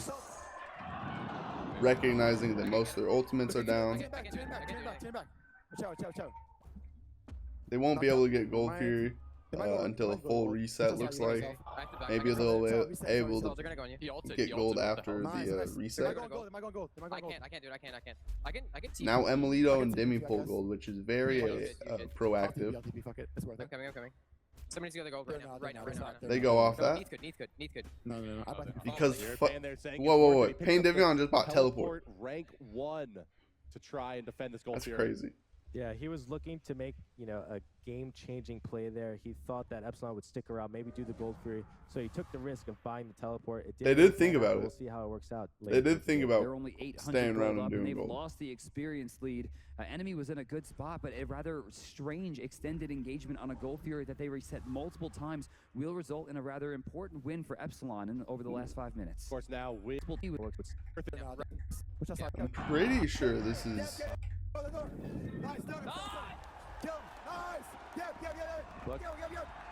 I'm pretty sure this is net positive for enemy. I guess. So Chaos traded for adapting, or traded for Yaman. Adapting, died. Ulting in Adjust killed him, and then Demi killed Adjust. Looks like. I think this would have been a hard win if Pain Devion turned and then was able to keep Adjust alive instead of chasing Raffer. They're gonna go on you. He ulted. What the hell? Nice. He ulted. What the hell? I can TP. I can TP, I guess. You should. I'll TP, fuck it. It's worth it. I'm coming. Somebody's got the gold right now. He ulted. What the hell? Need good. No. here Pan there saying it's worth it. He picks up the teleport rank 1 to try and defend this Gold Fury. Yeah, he was looking to make, a game-changing. So there's a level lead on Chaos over, or there's a slight level lead on Chaos. Play there. He thought that EPSilON would stick around. They're still down in XP. It didn't really pan out, but we'll see how it works out compared to EPSilON. They're only 800 gold. They still have enemy still has a slight enemy was in a good gold spot, lead but though. a rather strange extended engagement on a Gold Fury that they reset multiple times will result in a rather important win for EPSilON over the last 5 minutes. Of course, now with the teleport coming out for the Bacchus, it's going to limit his ability to move into both a Heavenly Agility and a Shell, which is normally what we've seen out of supports in this matchup. Yeah, actually, the one thing Bacchus probably wanted to get would be a Weakening Curse. It's a huge counter to Ice Assault. Usually, a lot of times, teams like to camp inside the Ice Assault, and it resets the team fight. They all get healed up to full. So the Weakening is actually a huge counterplay to the Isis, and also the Tier with his burst heal on his too. I mean, in the last engagement, Salt Machine kind of delayed his. But then again, Pain Devion is on Bacchus, and he has 75% anti-heal on his burp, so it's not super terrible.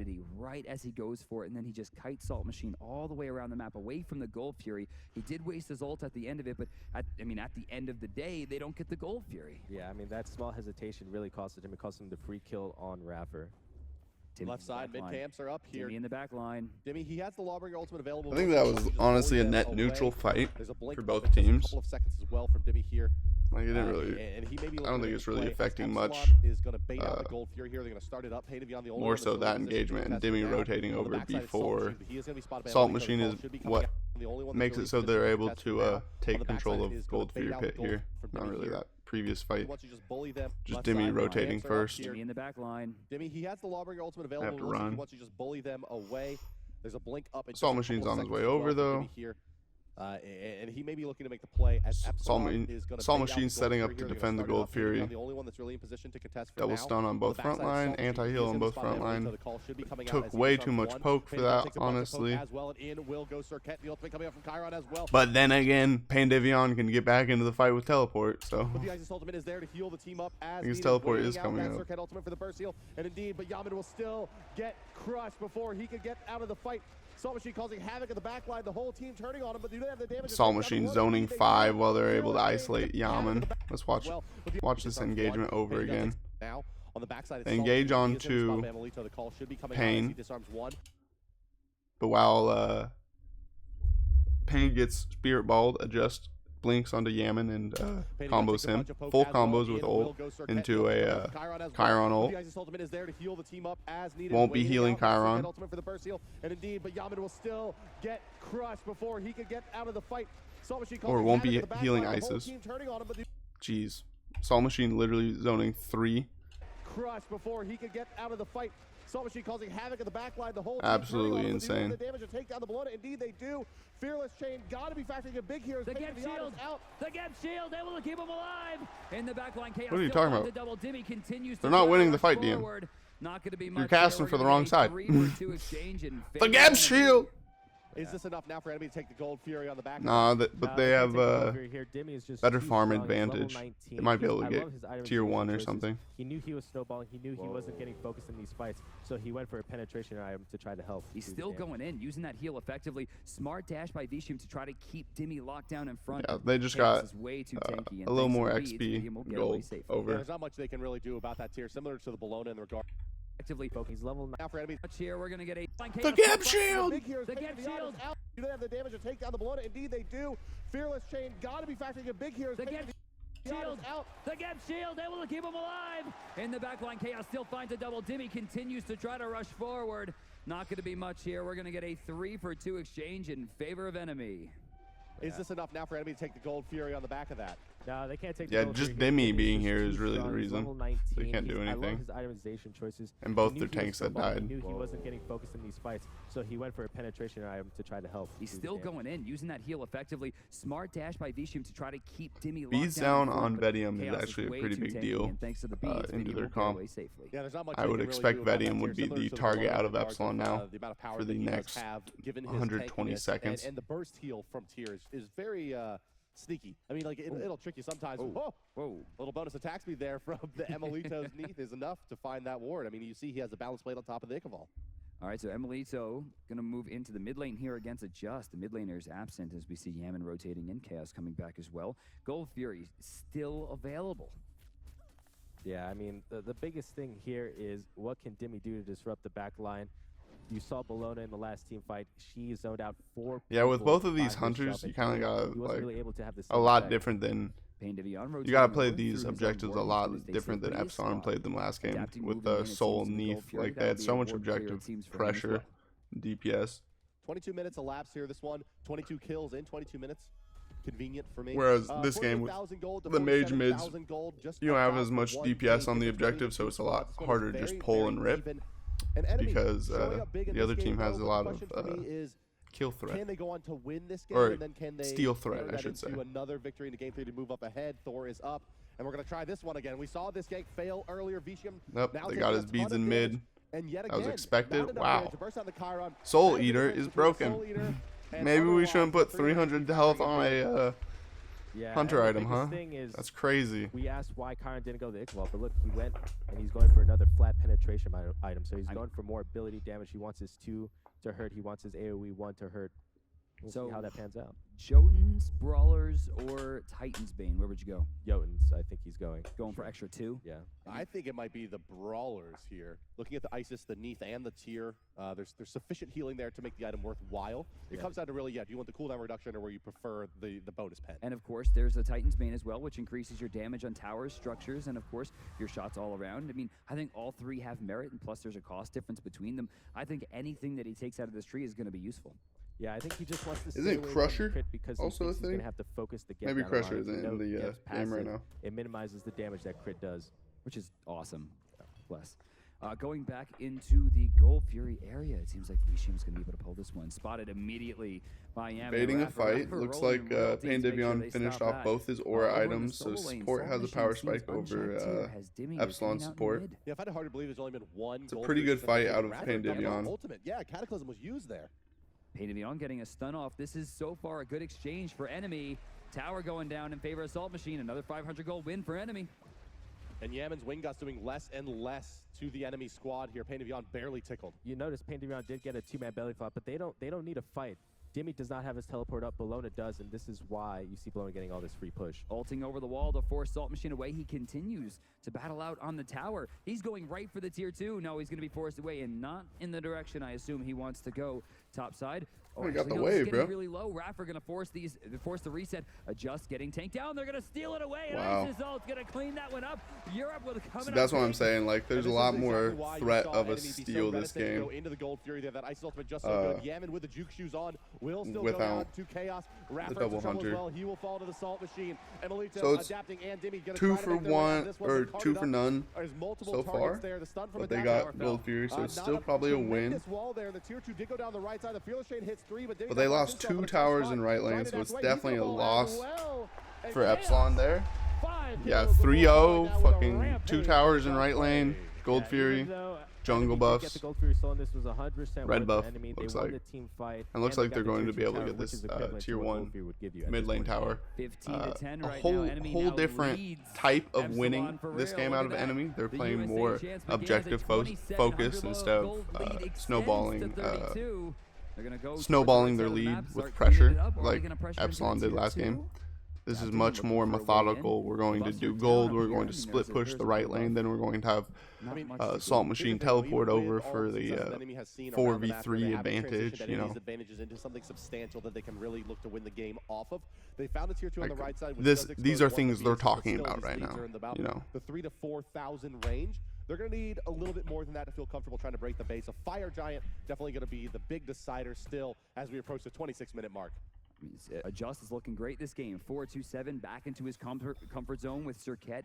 I mean, let's take a look at the player damage. You'll see Chaos on top. Deathbringer again third. Actually, Dimmy putting up 15. Adapting again goes into a Yeah, tank Dimmy item has been third. unchecked in a lot of these team fights. Which Yep. is the reason he lives there. That ultimate was used. It's not going to be enough to tick down much more than the stone shield there. As adapting will be forced back. Yeah, to base, maybe he. there's not a big It's enemy definitely a coming over conjunction the of right side. They're not in a position Geb to take the Shield fight and back. They Spirit get Robe pressure there, of tower over here. which was, is why ultimately adapting just they lived wasted that Bologna and Cirquet slight ultimate bit there, of not physical finding the Thor. protection. Yeah, the biggest thing for me is Thor is behind, and now which target is he going to decide to go on? The Zonkui is extremely tanky with Ethereal Staff and Hide of the Urchin. And Thor goes Enfeebling General Curse isolation as well. Yeah, that actually might be. See, that's what I think more Thors need to do now, is that, like, Thors go beads Aegis too much, and if you're going Blink on Thor, you're fucking dumb, in my opinion. Like, Blink Wall, Blink 3 all suck. Like, realistically. That was not the backflip he was looking for. But being able to go, like, Horrific or one of these team fight actives, like, super big. Like, I've gone Shell on Thor, and you ult down and you shell your whole team, and it feels so great. No, the wall is off from adapting. He should be able to clean this up with the ultimate, but he may elect to go for the higher chance target. Knockup's going to be there by Raffer to get that kill, and now adapting forced to run out of this one. He's in a rough spot, but the Spirit Robe saves his life there. 2 more ghosts still pending. But not taking Mitigates a ton of damage. Feel safe for Salt Machine's in a bad spot, forced to ult away. Huge Yaman ult, or Yaman Spirit Ball ult. Slowed, not enough damage, but it will be cleaned up. Went too deep, too thirsty for adapting. Double knockup under tower, stun on adjust. Just too much fucking control out of Yaman right now, man. Jesus. This game, like, okay, yeah, I get it. He was fucking, like, godlike last game. Yaman didn't win last game. It was more Thor and Raffer having infinite pressure, and Yaman just hitting last hits, you know? Like, he played well. But this game, this fight specifically, all Yaman, bro. All Yaman. Like, his positioning's perfect. Doesn't drop below 3/4 HP. Hits the stun on Salt Machine there. Big way, but Yaman Spirit Ball going to hold them out for now. 2 more ghosts still pending, but not taking enough. Does damage off of the Fearless. Doesn't even miss an auto attack, I don't think. Stun, ult. Salt Machine stuck in the ultimate. Slowed, not enough damage, but it will be cleaned up. Yaman answers back. Painted beyond now under the tower from the Fearless Power Cleave. Going for it. Dimmy. Yeah, I just shouldn't have gone back in there. That was terrible. And it's going to be EPSilON turning it around. I think Adjust got baited by the double Bacchus knockup. If Adjust gets out here, it's a lot better. Obviously, they don't die 3 for 1. Dimmy actually going to hit Stone Shield. Adjust getting baited. And it's going to be EPSilON turning it around. Absolutely unbelievable that EPSilON's able to turn that fight back around. Wait a second. Yep, looks like they might be able to get a kill here. Oh, the blink forward. And the the silence, and the spirit Wow. ball. Ladies and gentlemen, EPSilON 4 people Yemen dead. is absolutely unstoppable. Let's go back to the grabs here. Wow. EPSilON's shrinking the lead. It was Dimmy's tier is so 3,200, good. and obviously I completely way forgot down how to good 15, Dimmy's tier experience down is. to 12. We got ourselves a game here, boys. Yeah, and it actually looks like EPSilon. And now they're just even. They know they have this cure with ice. Oh boy! And look, the Warriors' Bane has been started up. They by walked Adaptive. across He can 2 do a wards, so reasonable amount of EPSilon damage should to know this they're Fire here. Giant as his team moves in. Chaos is going to be in Or position. as enemy we should know beat they're him here. in just a few moments. Chaos, I mean, we saw him make the biggest play of the tournament so far on his Zhonghui earlier on in the placement rounds. Chaos, I mean, the one thing that Zhonghui does not have here is a lot of burst damage to really make this much, out. Yeah, I think Chaos is 2 or 3 is going to be the only threat for a steal here. The Fire Giant now under 2,000 HP. There's 3. And no, it's too late. There's just no way they can disrupt this. They're going to try to get some return damage out of it, but the wall from Adapting is going to make the path just too long, and away will go the Thor. The Anvil of Dawn. Great play. We by got an EPSilon. Urchin You on can see them Chaos all now. Running around this Fire Giant, they stopped their DPS. We got Urchin, called that his Ethereal. ultimate was up any second now. They waited We got for a the lot of ultimate, fucking put the ice assault down and guaranteed tankiness Fire coming Giant. out of That was just beautiful. Chaos. And I really like the Thor ult at the end too. Just, hey, I'm not gonna mess with this. I'm not gonna try to make a play here. Dimmy teleports back in. Enemy hot off that one. They're trying to get away. Salt Machine, it looks like should be safe here. Raffer trying to go real deep.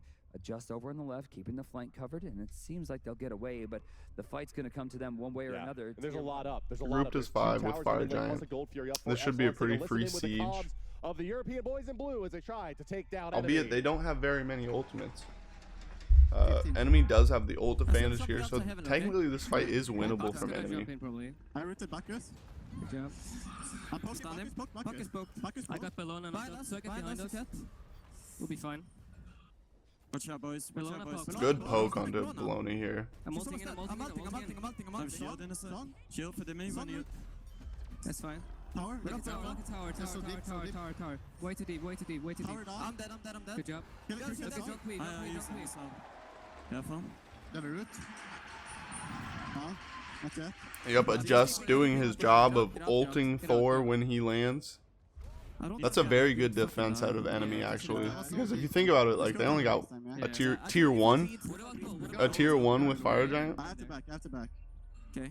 So enemy did a really good job of utilizing their ultimates, their ult advantage.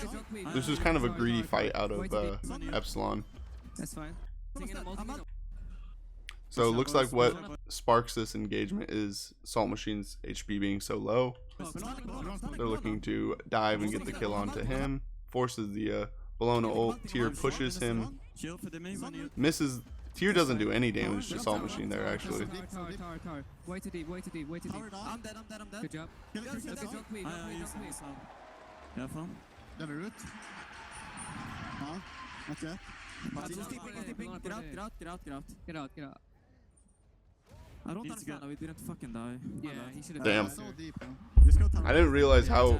If I beat, We're gonna go. yeah. I have to back. Okay, just let them have it then. I'm staying around. We shouldn't. I feel like. I don't think we should give it him. I'm here. Poke him. They're on it. Bacchus really poked. Yeah, Charon's off HP. I still have pizza. Just careful. I got pizza. I'm trying to figure out who's talking. I know Adapting. I know Emily too. Get ready to drop it. So get help us again. I'm gonna feel this. Circuit beats down. You got a dash. Yeah. I'm on field. I got her. Get the goal. So that's Dimmy. The I got her. Okay. Very huge. Dimmy's playing really well.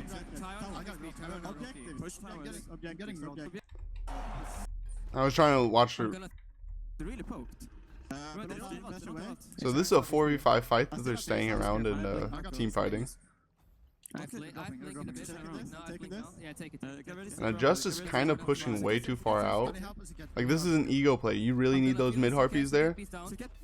No, you don't. That's huge amount of poke onto Adjust and into the fucking kill. Bro, him saying I got her before the ult landed is so fucking clutch. That shit's so fucking hype.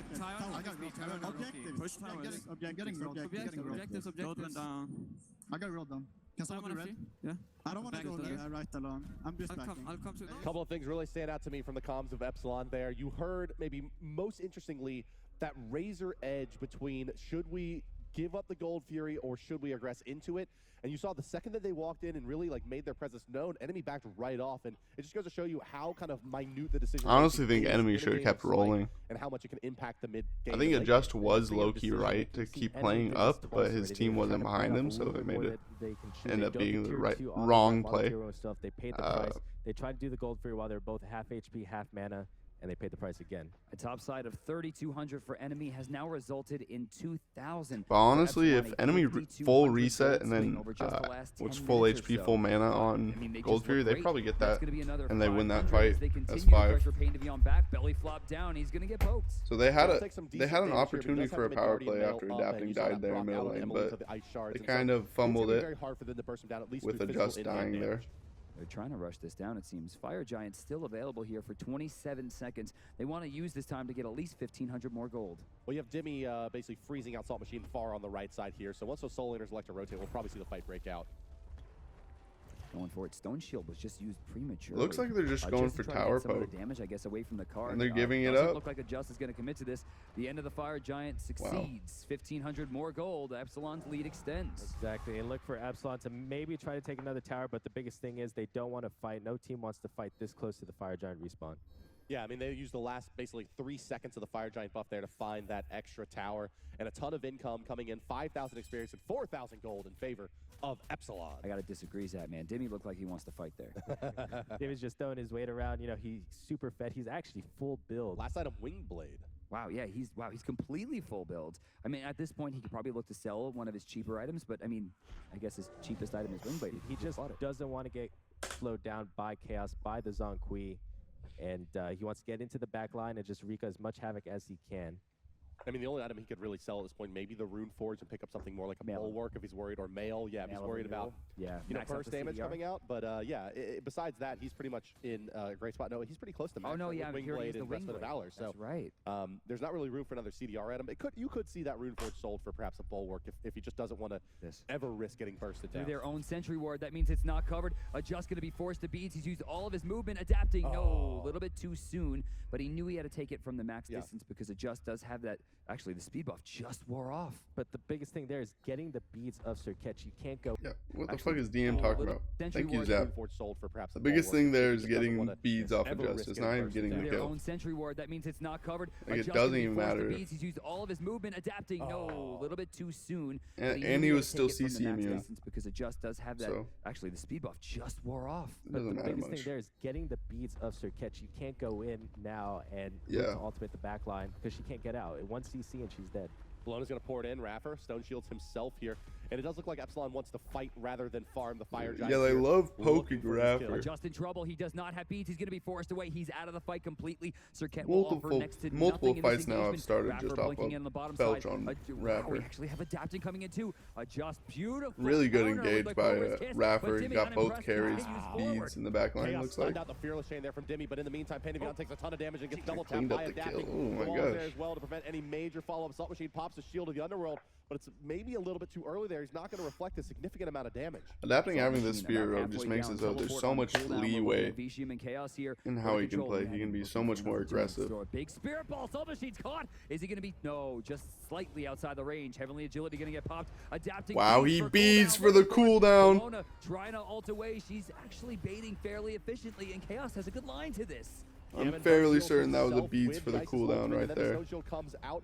Spear Ball off the mark yet again. They just need to reset. Good job of playing the footsies game. I mean, they're basically staying right outside of the range. If they could get one more pick, they'd be chilling. That's why they went pretty deep for Salt Machine. He's doing his best to walk away from this. Yeah, and this is where Bacchus's teleport pickup may come to hurt them at the end game. If he had a weakening curse there, ISIS wouldn't have been able to ultimate underneath the tower and reset their HP bars. Yeah, I don't think you go Shell here. I think you have to go Weakening Curse. He's just trying to control the area. Salt Machine. And then maybe you put your Shell on your solo laner. They have now vision control in this area. Timmy taking a few shots. His dash. Whoa, he's going right to the back line. Yeah, they got Vicium's dash there with the Neath World Weaver, and that's going to result in a kill. Chaos is going to be zoned out by Adapting, who's going to rally back towards his team. It's just Salt Machine on an island here, completely isolated down here as well. That's 2 members down on the side of enemy for more than a minute as EPSilON will look to They were pretty discombobulated there, huh? Enemy. Sheesh. Beads back up. Barely saves the Jess. Another counter. Spirit Ball. Orem Yoda really good taunt saving Adjust life there, but let's go back and watch both of these picks. I didn't even see Vishum die. Trying to control the area. Salt Machine, very smart, placing a sentry ward down. Vishum's just to the right of the screen. He got knee ulted into a Demi ult. Fearless and the Demi absolutely does 75% of his HP off the knee ult. And then Salt Machine got baited trying to help his ADC. And now there's two 60-second death timers. This looks like it's going to be a fire giant into siege. Maybe enemy has a couple more opportunities to win a team fight and bring this game back into the brink of possibility. But it's looking pretty rough. Pain Divion could get this steal. That would be the biggest thing enemy could do to mitigate them losing. They get the beads, and then they go on the people that don't have beads. Yeah, but you aren't out securing ISIS. A level 20 ISIS full build, practically. The first fire giant of the game. Yeah, really great play by Raffer there. You know, normally when the enemy team knows that Fire Giant's being aggressed on, they will rush down the gold free. But Raffer, he had that in check. He went to the gold free, made sure enemy wasn't doing it. Yeah, that 3,000 gold, 4,000 gold, and experience advantage enemy had just felt so tenuous there in the mid game. I mean, they hadn't really taken a significant advantage or objective really off of it. And now you see a really EPSilON putting on a clinic of what to do with the lead. The second that they get that 1,000 to 2,000 gold lead, they immediately just start forcing enemy into the fights at the Gold Fury and the Fire Giant, and they'll take a couple of each into their coffers. 18 to 17 kills at 37 minutes. This is one of the longer games we've seen in all of the SMITE World Championship. 37 minutes. Enemy putting up a good show, but I have to go way back to that. 6 slots coming out from the solo laners. Why they were trying to go for it, and Salt Machine went XE last item. EPSilON fought back from it beautifully. Tier went into a 8K. winged blade. When did that even happen? Yeah, I mean that. And in my opinion, I like a lot. I like how Demi built his damage item a lot more. It's a lot more effective early. Without losing in those, you know, I do want to point out to go Gold back Fury and again, and it's the solo Fire lane, Giant skirmishes. Solo kill for Demi that maybe breaks this game wide open here.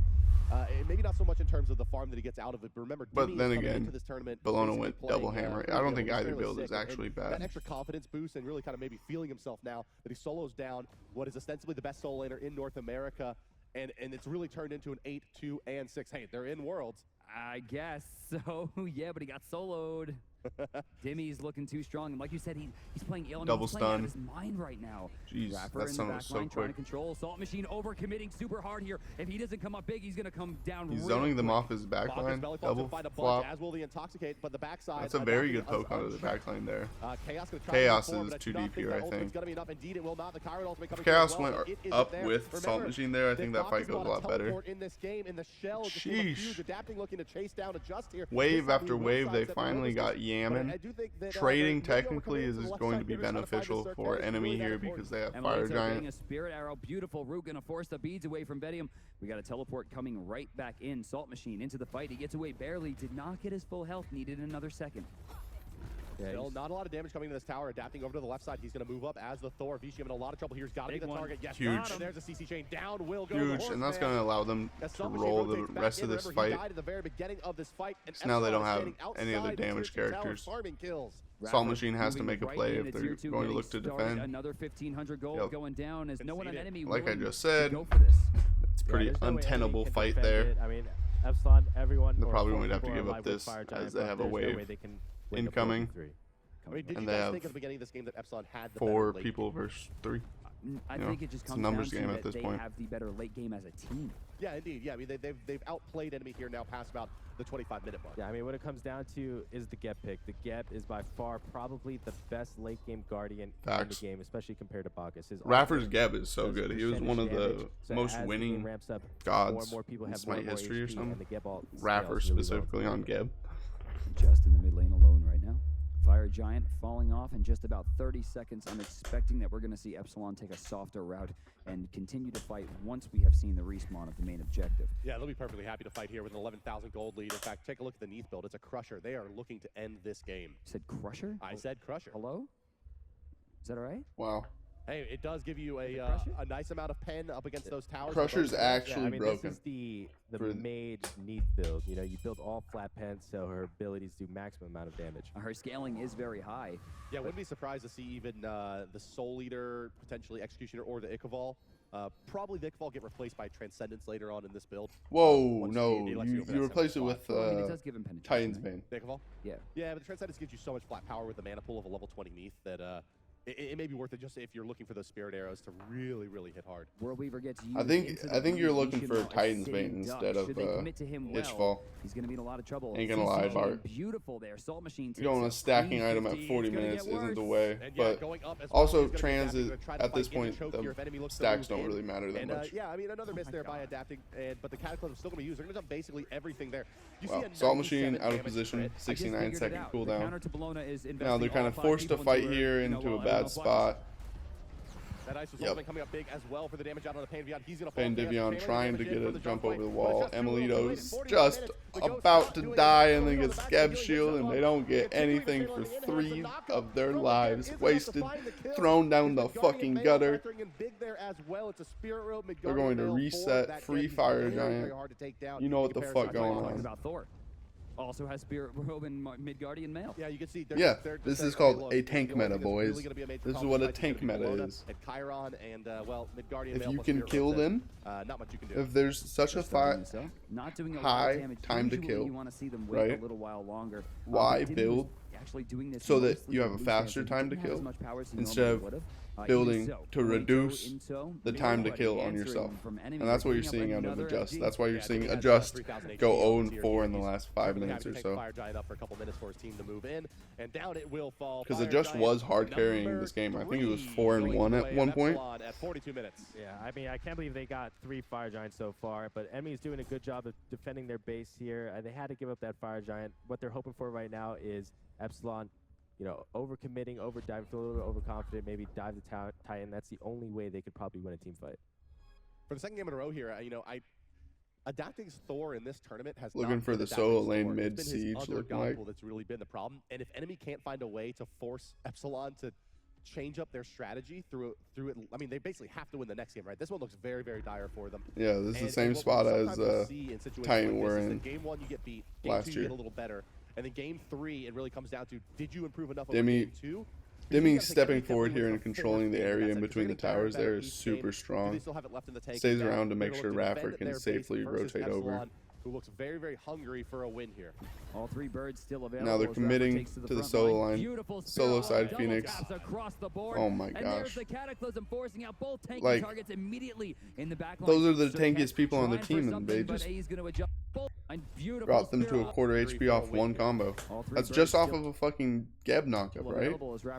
1 Spirit Ball. Oh my god. Double Spirit Ball, max range. Double wall. Oh my gosh. Adapting even mid-max is just hammering. He throws the hammer while they're stunned off the Spirit Ball, then walls after he hammers. Double taps across the board, and there's the Cataclysm forcing out both tanky targets immediately in the backline. Serket trying for something, but he's going to adjust to that respawn timer as he's got a clean 60 to.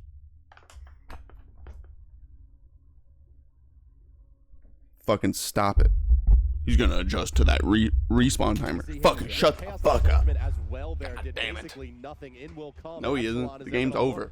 He's adjusting to shit. Before they try for the Titan. No towers remaining. The Titan is going to be under about 8,000 HP when they do elect to go in. It's going to go right across the board. No way for this to be stopped here. Dimmy too tanky, and they're investing into him. Well, there is one way for this to be stopped, and that is enemy killing them all, which just is not a feasible fucking task for enemy to accomplish. Adapting is almost dead. He gets saved by a Geb Shield. 1 HP, he's going to be able to reset. They all still have Fire Giant. They're going to be healing the HP over time. Picked Salt Machine for an attempted kill on Adapting. Now it's fucking game, and there's not much you can fucking do. Adapting, staying around at low HP. He didn't go back to base to reset because he said, this is my base now. I'm going to kill your Titan. There's no more need for us to fucking heal. They're trying for it. He's low, but he's actually gonna. No, he's dead. They got him. Yeah, just trading there's worth. How is Payne supposed to defend this? Yeah. Number 2, forcing a match point and a championship point versus Wow. enemy esports. Wow. Almost 1 year ago exactly. This is where They're really fucking good.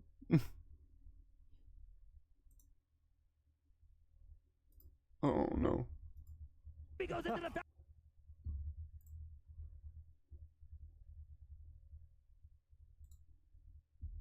So I do expect to see Serket pretty highly picked up here, and we might. Enemy has taken order side every single game. Every single game that they have option they take order, they've switched it up. This could be a new strategy we haven't seen from them. Again with the Xing 10 Freya ban. Xing 10 is broken, I'll admit that. I remember being a fucking Xing 10 merchant season 2. I mean, if it's time to pull out something that's not consistent but that works really well, this would be the time, because when you're in this do or die situation, let's see what they can pull out. And I'll tell you right now, Athena is not a crazy pick. I think you just have to pick the Serket. Because Adapting does have an amazing Serket as well. I actually really like this Neath pick right here. We saw how effective game 1 was. EPSilON having Soul and Neath. Take that away. Not to mention Neath is a good counter pick against the Soul. I don't think it's going to matter though, because I think we'll probably just see the Chiron and EPSilON or a Medusa. You know, they have other hunters which have shown to be just as effective, if not more effective than Neath. Yes, this is the very exact same true. thing we saw last game. Out of Ataraxia. Already picked up. He's got his Athena, so he's very happy with that, I'm almost certain. Yeah, and Geb is a lot of supports love to run Geb against Athena, because when Athena does the taunts, if it's on one person, you can save it very easily with the shield cleansing CC. Do they take Serket here, though? You have to. It's just been the only. It's just been his most consistent god throughout the tournament. He's had a nice Hunbats, but it wasn't there for game. Yeah, the Hunbats got shut down, and I don't think you go Hunbats. Still, the Hunbats was so terrible for him. Good on Hunbats. Yeah, but game 1 though, but like he got shut down in game 1, like embarrassingly, in my opinion. Like it was very true, Golden. Played a factor in their success in game 2, despite them losing. It was still a factor. I don't know. I just don't know how I feel about that. Yeah, I think it comes down a lot too, to where Europe doesn't have that much practice time against Serket, right? They don't favor Serket so much, so it is one of those picks. They banned the Yanis. You know, you pick it because the enemy doesn't know how to play against. They banned the ISIS. They're like, fuck that shit. We don't want to play against that again. That was terrible. It hasn't failed them yet. This feels like game 1 picks and bans all over again. It does. It is, yeah, right? Except it's going to be a Chiron or a Medusa mid. This EPSilON esports draft is absolutely brilliant right now. They got what they wanted. Yep, there we it's go. Gonna be the same thing, but without the Neath. We have a Medusa instead, which I love, because I think Yaman's Medusa is probably the best in the world right now, and he runs it in mid as well. So Hunter's, you had mentioned Adonis before. You said yes. Medusa mid. A minute. That shit smacks. No. No. Honestly, right now against a Geb, though, Geb could get I want destroyed. Agni. I would love to see Agni here. Anubis against. He's hovering on it for a long time. I would imagine Agni over Jean. Please, this is his last chance to bring out his Agni at Worlds if they're going to lose this game. Not the Jean. Come on, Agni. Chaos, your Agni was amazing. I want to see your Agni again. I love Jean as much as the next guy, but that was the Agni pick. Ooh. Agni is actually so good here. All right. To the commentary desk for what could be the final time here from the SMITE World Championship 2016. What Athena is pulling. What's this schmuck doing? Their title, or will enemy? For what could be the final time here from the SMITE World Championship 2016. No way. What are you talking about? What the fuck does that mean? To knock out enemy and claim that flag and Mjolnir trophy. Easy game, easy life. It appears that way. I mean, you got to think. What it so awkward, so cringe. Easy game, easy life. It was all about the pocket picks, and enemy has gone back to this tried but not true method against EPSilON with the Athena, the Neath, these usual suspects, the Hunbots, and we haven't seen it be very successful. Yeah, I mean, it could be that enemy thinks one or two mistakes that really cost them the game, and if they clean up their play, this team comp will work for them. I mean, you gotta. The thing that I think is most suspect is going back to the Zhonghui yet again. Not that Chaos has not had a great game. I think I'm laughing so much because I used to think DM was a good caster when I was like in 6th grade listening to this. And I was like, bro, no. Easy game, easy life. Bro, what?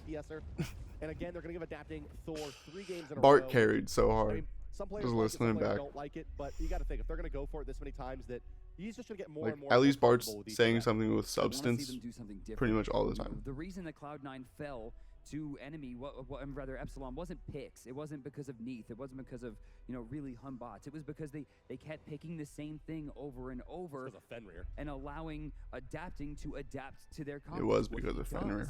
But enemy's done the same thing. Exactly. He literally never picked Fenrir. Like, adapting it hadn't picked Fenrir the entire year. Picks it and fucking predicting exactly what they're gonna pick. Who predicts? So I'm actually going to go back and watch the real SMITE World Championship for Season 2, which was Cloud9 versus EPSilON. In terms of the pick and banning phase, That's actually considered to be one of the, if not the best set of Pro SMITE of all time. I think there's competition for it now, definitely. But yeah, I mean that's the biggest difference. Definitely, when I watched C9 versus EPSilON in this tournament, I was like, "That's the best set we've seen this tournament." Every game, or Giannis every game, and Neath every game. So I mean, that's the big. So after we finish this game out, I'll go get some ice cream. Yeah, we'll watch that one too. I mean, sometimes you just bait yourself with that ability, right? When you try to disapparate, you're like, oh, I want to stun him, so you move forward and you take extra poke, and then nothing happens. Yeah, the biggest thing is, you know, there's a 3-second window until it procs, and you're like, okay, I could go in here, and it's like, when is the 3 seconds going to happen? You know, take all this damage. Oh, dashing right through. pt1 taking some archer damage here. Needs to be really careful. He's getting slow, but EPSilON slightly off the mark with that stellar burst. Still a ton of damage coming out onto that Athena. That's going to start burning through those health bots. Granted, yeah, soul pressure here is crazy. Now down to 2. Like, Athena Neath honestly has pretty good clear, but it's just because Soul was so fucking such a lane bully early. They were able to out pressure and get over on the right side. They did the same wave clear. thing. Out of the lane comes Salt Machine to team up with Adapting. What is this? pt1 blocked off. Needs to be very careful. Good taunt. Does he have the dash? Does he doesn't get the stun from the wall? Wow, still doesn't matter though. The commentator's curse strikes. Commentator's curse indeed there. Be very careful with Adapting. What is this? pt1 blocked off. Needs to be very careful. Double taunt almost saved his life, but the disapparate was perfect to immune all of the taunt and continue DPSing of Emily too. Really good pick. It's the same thing that happened in game 1. I don't know if you guys realized, but Adapting made that same exact sort of gank, and Adjust was nowhere to be found on this. Wow. But still, that's a 2-0 start for Adapting on Thor. And a 450 pot in the garbage. Well, it's better to trade there. Yeah, I mean, that's not Transcendence. That was definitely worth for Chaos. You can see how powerful these walls are against Thank you, Zap. enemy's team comp. Yeah, there's no other option. It's like KS's option there is to die or to not die. You know? As you mentioned, Brandis, the Transcendence rush from Medusa, so she'll end up actually quite a bit, about 500-600 gold ahead after that trade, even with the kill going to, well, enemy's Chaos mid laner. Dimmy gonna get some mana back from the Lurking in the Water Sobek ultimate, and also, well, explode a 1-wave. He's gonna get some of his mana back, right? Yeah, just a little bit. Back to full, he controls the lane again. Salt Machine without a blue buff, probably gonna be looking to go back pretty soon. Well, you know, he's got plenty of gold in hand to move into the teleport at his leisure, looking to finish off those boots where he's at right now. Just a couple hundred more gold to get him back to lane. Yeah, he's got the boots ready now. He would have exactly enough, but he wants 300 more gold to get that teleport and control the lane. But if he uses it too early, or in fact, if he uses it sorta too has late, to play, it's very hard for him to rotate against the Sobek. Yeah, a little passive here as he's going to be delayed in his boots. Yeah, they really want to put pressure on this Neath. Again, Neath is one of the easiest hunters to gank in the game, especially for a Thor. Or they could go for gold. No, not actually. Yeah, nobody's on the map. Not actually, right? Chaos is underneath the tower. Wow, solo. Got it. Yeah, Adapting's taking this one up. The Stone Chill coming through as well. Emilito now going to trade off. Wow. And it's a 3.5-minute goal. What a what a macro play. Stayed there to bait Chaos, and by the time they actually sniff this out, Adjust walks in to see the gold go right into the pocket. Well, the call was that Adapting is missing, you know, get underneath your towers because we don't have the ward coverage and Thor may be up, but instead they just take the map objective. Yeah, I mean, the biggest thing there was using the global pressure from Thor ult to get Gold Fury. Sure, you lose your fucking purple buff, but who gives a shit? Exactly. So enemy's call was, oh, don't worry, they're just doing their purple buff. They're just doing their purple buff. And by the time they actually realized it's taking too long, the Gold Fury was already dropped. Left side camp's going to be going to enemy. A small win there after losing the Gold Fury. Yaman stuck under the tower at level 6. Small win? Sure is not too unhappy with the way things have progressed. At 3,200 gold, that not only gives him his transition. They're only 1,000 gold ahead. Of course, the booty. Small win. One big thing that Aurora was saying, you know, in the break between the games, remember Aurora from the cast earlier. No, Demi doesn't have enough mana, I don't think, to secure this. Adapting's now here. Oh, this is going to be a fight. Adapting's going to go up into the air, and he's going to live for now. He's going to make his way back to the tier 2, but they will concede the blue buff. Will EPSilON, as enemy's going to clear out this right side jungle. But yeah, what we're saying basically that enemy, I mean, the key to the success for them this whole tournament and even into the super regionals was Geb and Khepri. And instead they've picked and prioritized Athena in every game. That Gold Fury winds up not being too worth. Very out of lanes and how much they've given interesting point brought up by Bart. You can see the experience difference is 2,200, although not way should to probably win in stick to favor what of enemy. got you where you are instead of switching it up. Most valuable component of XP and gold. So once EPSilON took the Gold Fury, they all had it's been Athena first pick every game. Got a lot of waves, too. and they were able to It's get like that level they've been advantage, winning and then they pushed Athena. the They've had the Adapting's jungle. option Still 2 for other characters. EPSilON leads smallly. I mean, the gold difference really isn't that big. Honestly, I feel like enemy has the lead here. Yeah, I mean, maybe they have the experience lead. Absolutely, the gold is very, very even. But EPSilON, I think, is winning the mind games right now with that early Gold Fury. It's still a 3-level advantage across the board for enemy, which could result in something big. I want to see it just take the fight out pretty soon. And the biggest thing is XP is much more valuable than gold in the early stages of the game. Scaling is through. It's about half a fucking level. On your abilities. I mean, I'd say Yaman might be a full level down, and Raffer might be a full level down. But I'd guess Adapting and Demi are just around half a level down. Yeah, he's gonna be leveling up that hammer. I guess Demi did lose his blue buff earlier, I think. Looks like he has no blue buff around his hips, so that's a pretty big power spike. Another 1,250 gold he'll need to be able to get into the boots for a second one. Besides that, boots done across the board. Yeah, and the enemy already brought the game back to even in gold. They pushed their advantage in XP. Yeah, right. They invaded the 2 buffs. They got mid harpies, and then they got their buffs. Game's even. Gold did not work out at all. It was EPSilON around 100 XP down on each of their characters. Well, guys, if you are just joining us here, 6.5 minutes in, it's 2-1 in favor of EPSilON, and they're up 2-0 in this game. In this matchup. It's a best of 5 or a first to 3. EPSilON is on championship point versus the North American top contender in enemy. And the game is very, very Emily Toe using his disapparate perfectly, immuning the taunt. Breaking out on the left side of the map near the Gold Fury. If they stayed around to punish him coming out of the disapparate, they're going to get punished for staying around and get counter engaged on by Thor and Geb. Both solo laners are staying over. Yeah, I mean, I love what the enemy is doing. They're finally putting the pressure on EPSilON. EPSilON right now is on the back foot, and this is getting Adjust ahead. Adjust needs to be ahead. We've seen what happens when Adjust does not get ahead early. It generally doesn't work out. Looking for Raffer. Taking a lot of damage, forced to use that stone shield early. Doesn't even lose the whip. So hard to fight this dual lane out of the EPSilON team. Nice backflip coming out from Vishim there. It shades of what we saw from him in the past. But with Emilito going to the disapparate and Raffer using the stone shield, it's very, very hard to do much about it. There's going to be the Fear No Evil, and it looks like it's going to be a return kill. Raffer staying alive, traded for Pain Davion, going way too deep. Wow. So the call from the get-go is to go on Raffer. Try to punish him for not having very many procs early. Doesn't even lose the whip. So hard to fight this dual lane out of the well, try to punish him before he gets procs. Too many procs from his build. But with Emilito going to the disapparate and Raffer does a great job of CC immuning, surviving for as long as possible. Huge damage out of Soul and Yaman. Dealing the damage in return, Yaman getting credit for the kill on the Pain Davion. And Yaman going to continue to move forward, but I don't think they find another kill on the back of this. I thought that was definitely going to go in favor of enemy, especially after Yaman didn't get much off the Stone Gaze. This is going to give them enough room to move forward, clear this wave. Yeah, that's very close, because if Pain Davion gets poked and is able to survive, he has ult to come back into the lane, come back into the fight. So they could have been able to roll maybe a Gold Fury when it spawns or something. Got away and they got a return kill. Perhaps a communication breakdown. Bottom side, camps being taken here. Yaman rotates over. He'll notice that the right side mids have been taken as well. Right side blue buff has respawned, and we're going to see, looks like Salt Machine just kind of peeks at it to see if they're doing it. We did see rotations towards the right side. He'll notice that it's free for now. Can try to control Demi. Yeah, a ton of that experience gap is actually between the Hun bots and the Thor. You'll notice that Thor is ahead in farm with the 2-0-1 KDA, but is behind in experience to the Hun bots.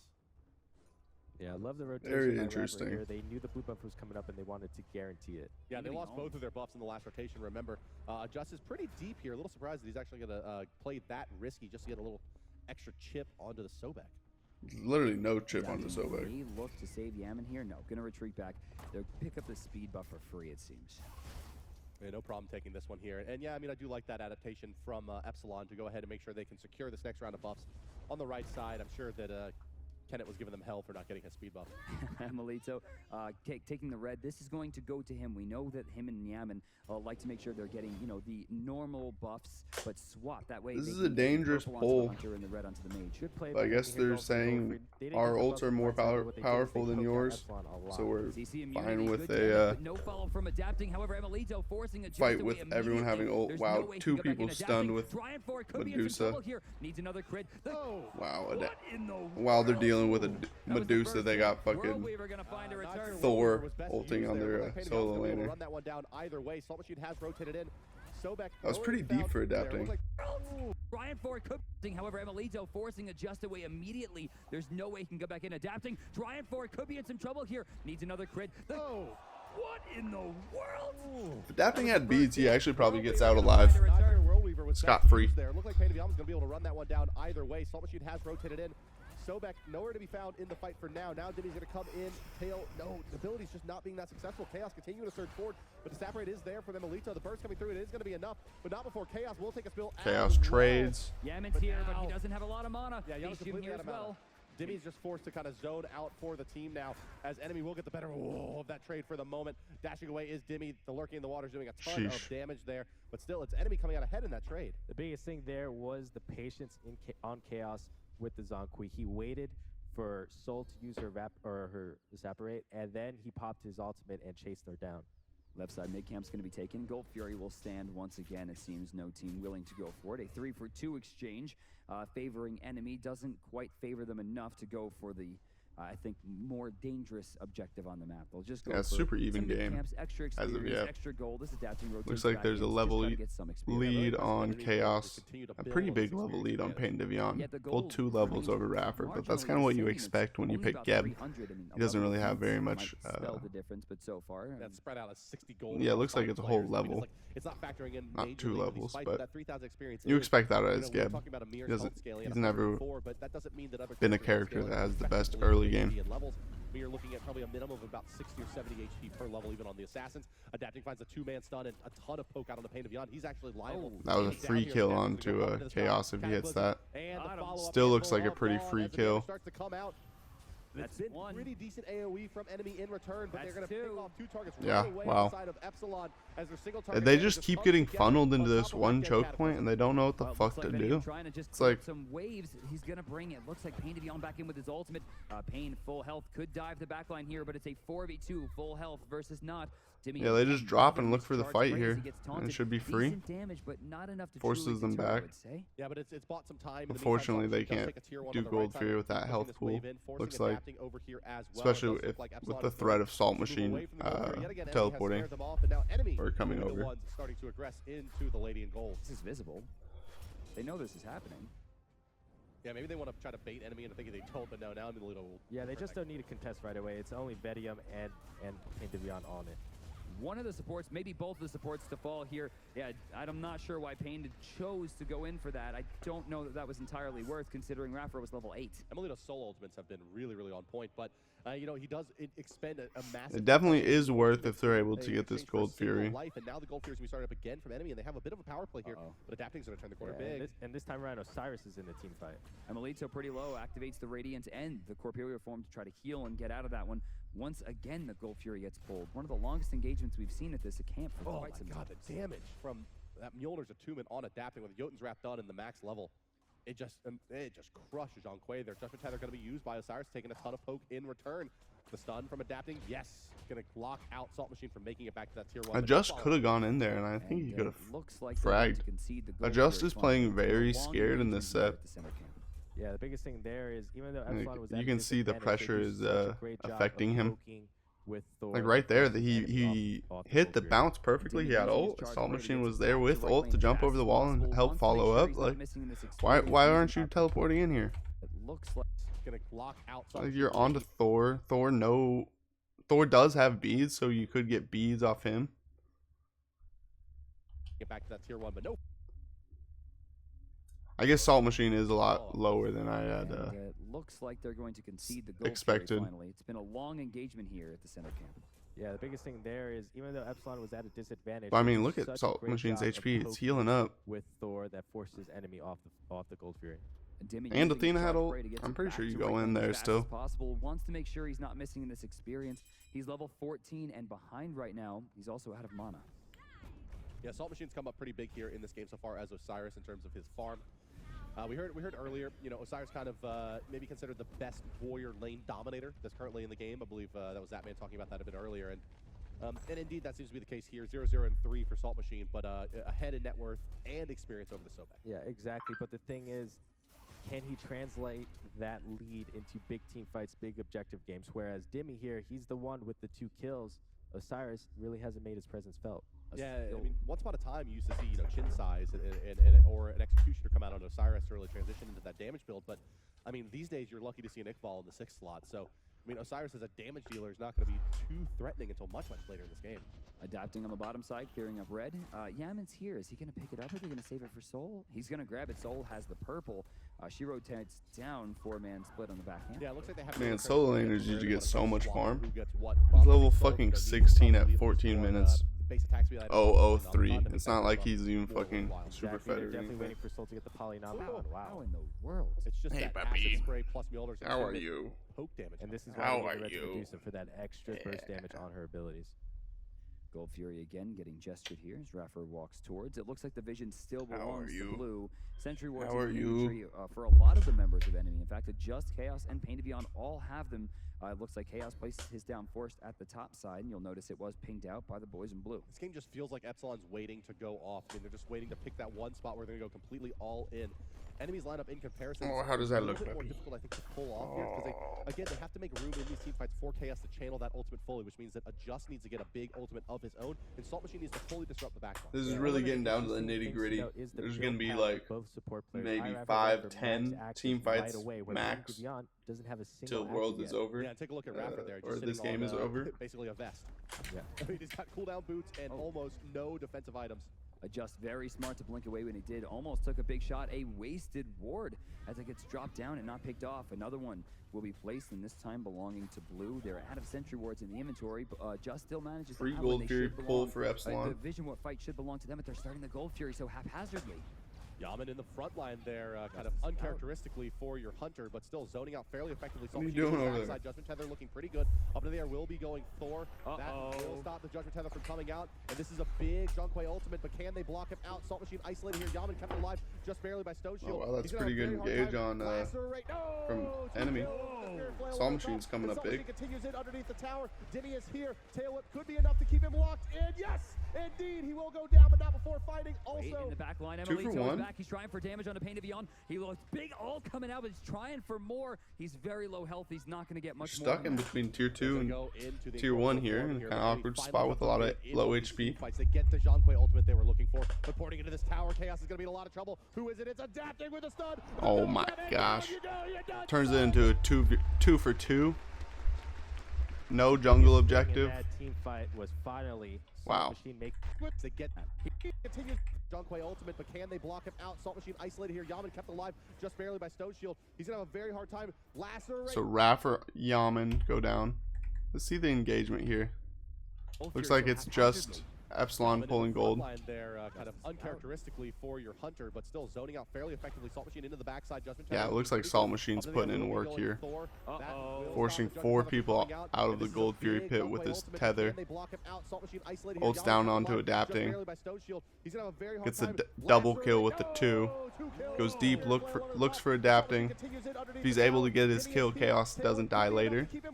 He's able to teleport out.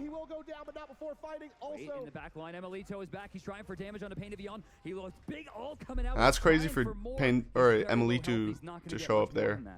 Because if Emilito doesn't show up there, enemy finally comes up big in one of these team Chaos isn't forced to path this way. But porting into this tower, Chaos is going to be in a lot of trouble. I still think if Chaos pathed into the corridor up into Athena Neath, or yeah, Athena Neath, you'd be a lot safer. Tethered 3 people, he took out 2 carries, and they won the team fight. Adapting, clearing up in the left lane. You'll see the goal difference still about 750, experience still about 37 to 4,000 at any given time.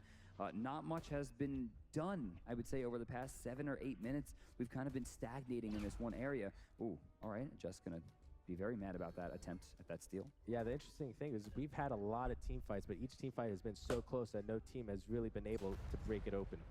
Yeah. Damage. There's never been stuff after the stuff this game. Adapting is chunking 50 or 60% no of gold furies after team wipes or anything. But he's not going a lot closer set here. Yeah, but on the side of Adapting here, he's going to have that Mail of Renewal up pretty shortly. I mean, he did find that kill onto the enemy solo later and got some nice free farm. Just goes into crit, and Adapting goes into cooldown here. Well, there's no built-in where he goes into breastplate. I think that's going to be. Heal on the side of enemy. It'll be very hard to lock down Thor, getting those the benefit of those Geb shields as well with the Mail of Renewal. Yeah, gold lead has shrunk a bit, only about 400 to 500 gold now, as opposed to the 8. Yeah, and one thing I would really like to see is enemy to push the pace of this game. Right now they have a huge advantage in their solo laner, being level 18. It does a lot of damage. Oh, Pain finds a 2-man taunt here, and they're going to look to pile in some damage. Yaman's going to dash away. Heavenly Agility popped as well. And that should be the end of this engagement for the moment, but fairly low on mana and HP between Adapting and Yaman. Enemy could be thinking about sieging this tier 1. I think they are. You can actually see VDM start to rotate into the jungle. He's going around top side to meet up with the rest of his team, and Raffer is going to spot most of this. I'm expecting some kind of contest, but if he steps out of position, he's going to get destroyed. Fitting that EPSilON here in their championship point match is going to be riding the back of Adapting. 5-1-3 on the Thor. Emilito in a lot of trouble here now on his soul. Will get into the Emilito survived so long though. As well, adjust very, very low. Aegis into fucking Soul 3 is so good. On the back of the Captain Eye. Pretty sure that's what ended up happening here. Yaman's going to dash away. Really like to see is enemy to push the pace of this game. Right now they engagement forward around top. Championship point match is going to be riding the back dash taunt onto him. 5-1-3 on the Thor. Emilito in a so it's the Geb shield that saves him. Will get into the disapparate form and is going to try to make it out. Cataclysm as well. Adjust very, very low. He's forced out, and just was so close to dying there as well. Of the Captain Eye, Raffer will survive that engagement. Yeah, look at Emilito smiling in the bottom left. And just yell at himself for not ulting there. I mean, that was an absolutely free kill, and he didn't take it. Yeah, I mean, another 1 HP shield by Raffer gave Soul enough time to get into her corporal form, and just another. Adjust very, very low now. So it just doesn't ult, but I'm pretty sure. 5-1-3 on the Thor. Emilito in a lot of trouble here now. On his soul, will get into the disapparate form and is going to try to make like it out. Maybe he dies with ult. Well, adjust very, very low. But he also isn't disapparate, so he could get out with 1 HP again. Yeah, Adjust is going to watch that video. And then Adjust doesn't have fucking ult. For not ulting there. I mean, that was an absolutely free kill, and he didn't take it. Yeah, I mean, another. I don't think it was an absolutely free kill. Like I just said, disapparate was about a proc. No way he's getting away from plus this. Geb shield. Finding a big kill there. You know, and if EPSilON goes on to win this game, Raffer was out of position there pretty hardcore. He doesn't even have one full real item online. Yaman, Adjust. I say Adjust. I forgot. Wrong team. Maybe he's just playing so well. Maybe not this game entirely, but his set against Paradigm yesterday was so good. Yeah, I mean, you're just looking at just so many great players. What the fuck are you talking about, DM? That made no sense to me. And especially on the side of EPSilON, all of not like it was too complex. Like, what the fuck are you talking about? Assault Machine taking some decent damage there, but the tether actually. What is this lagging for me? Oh no, stream went down.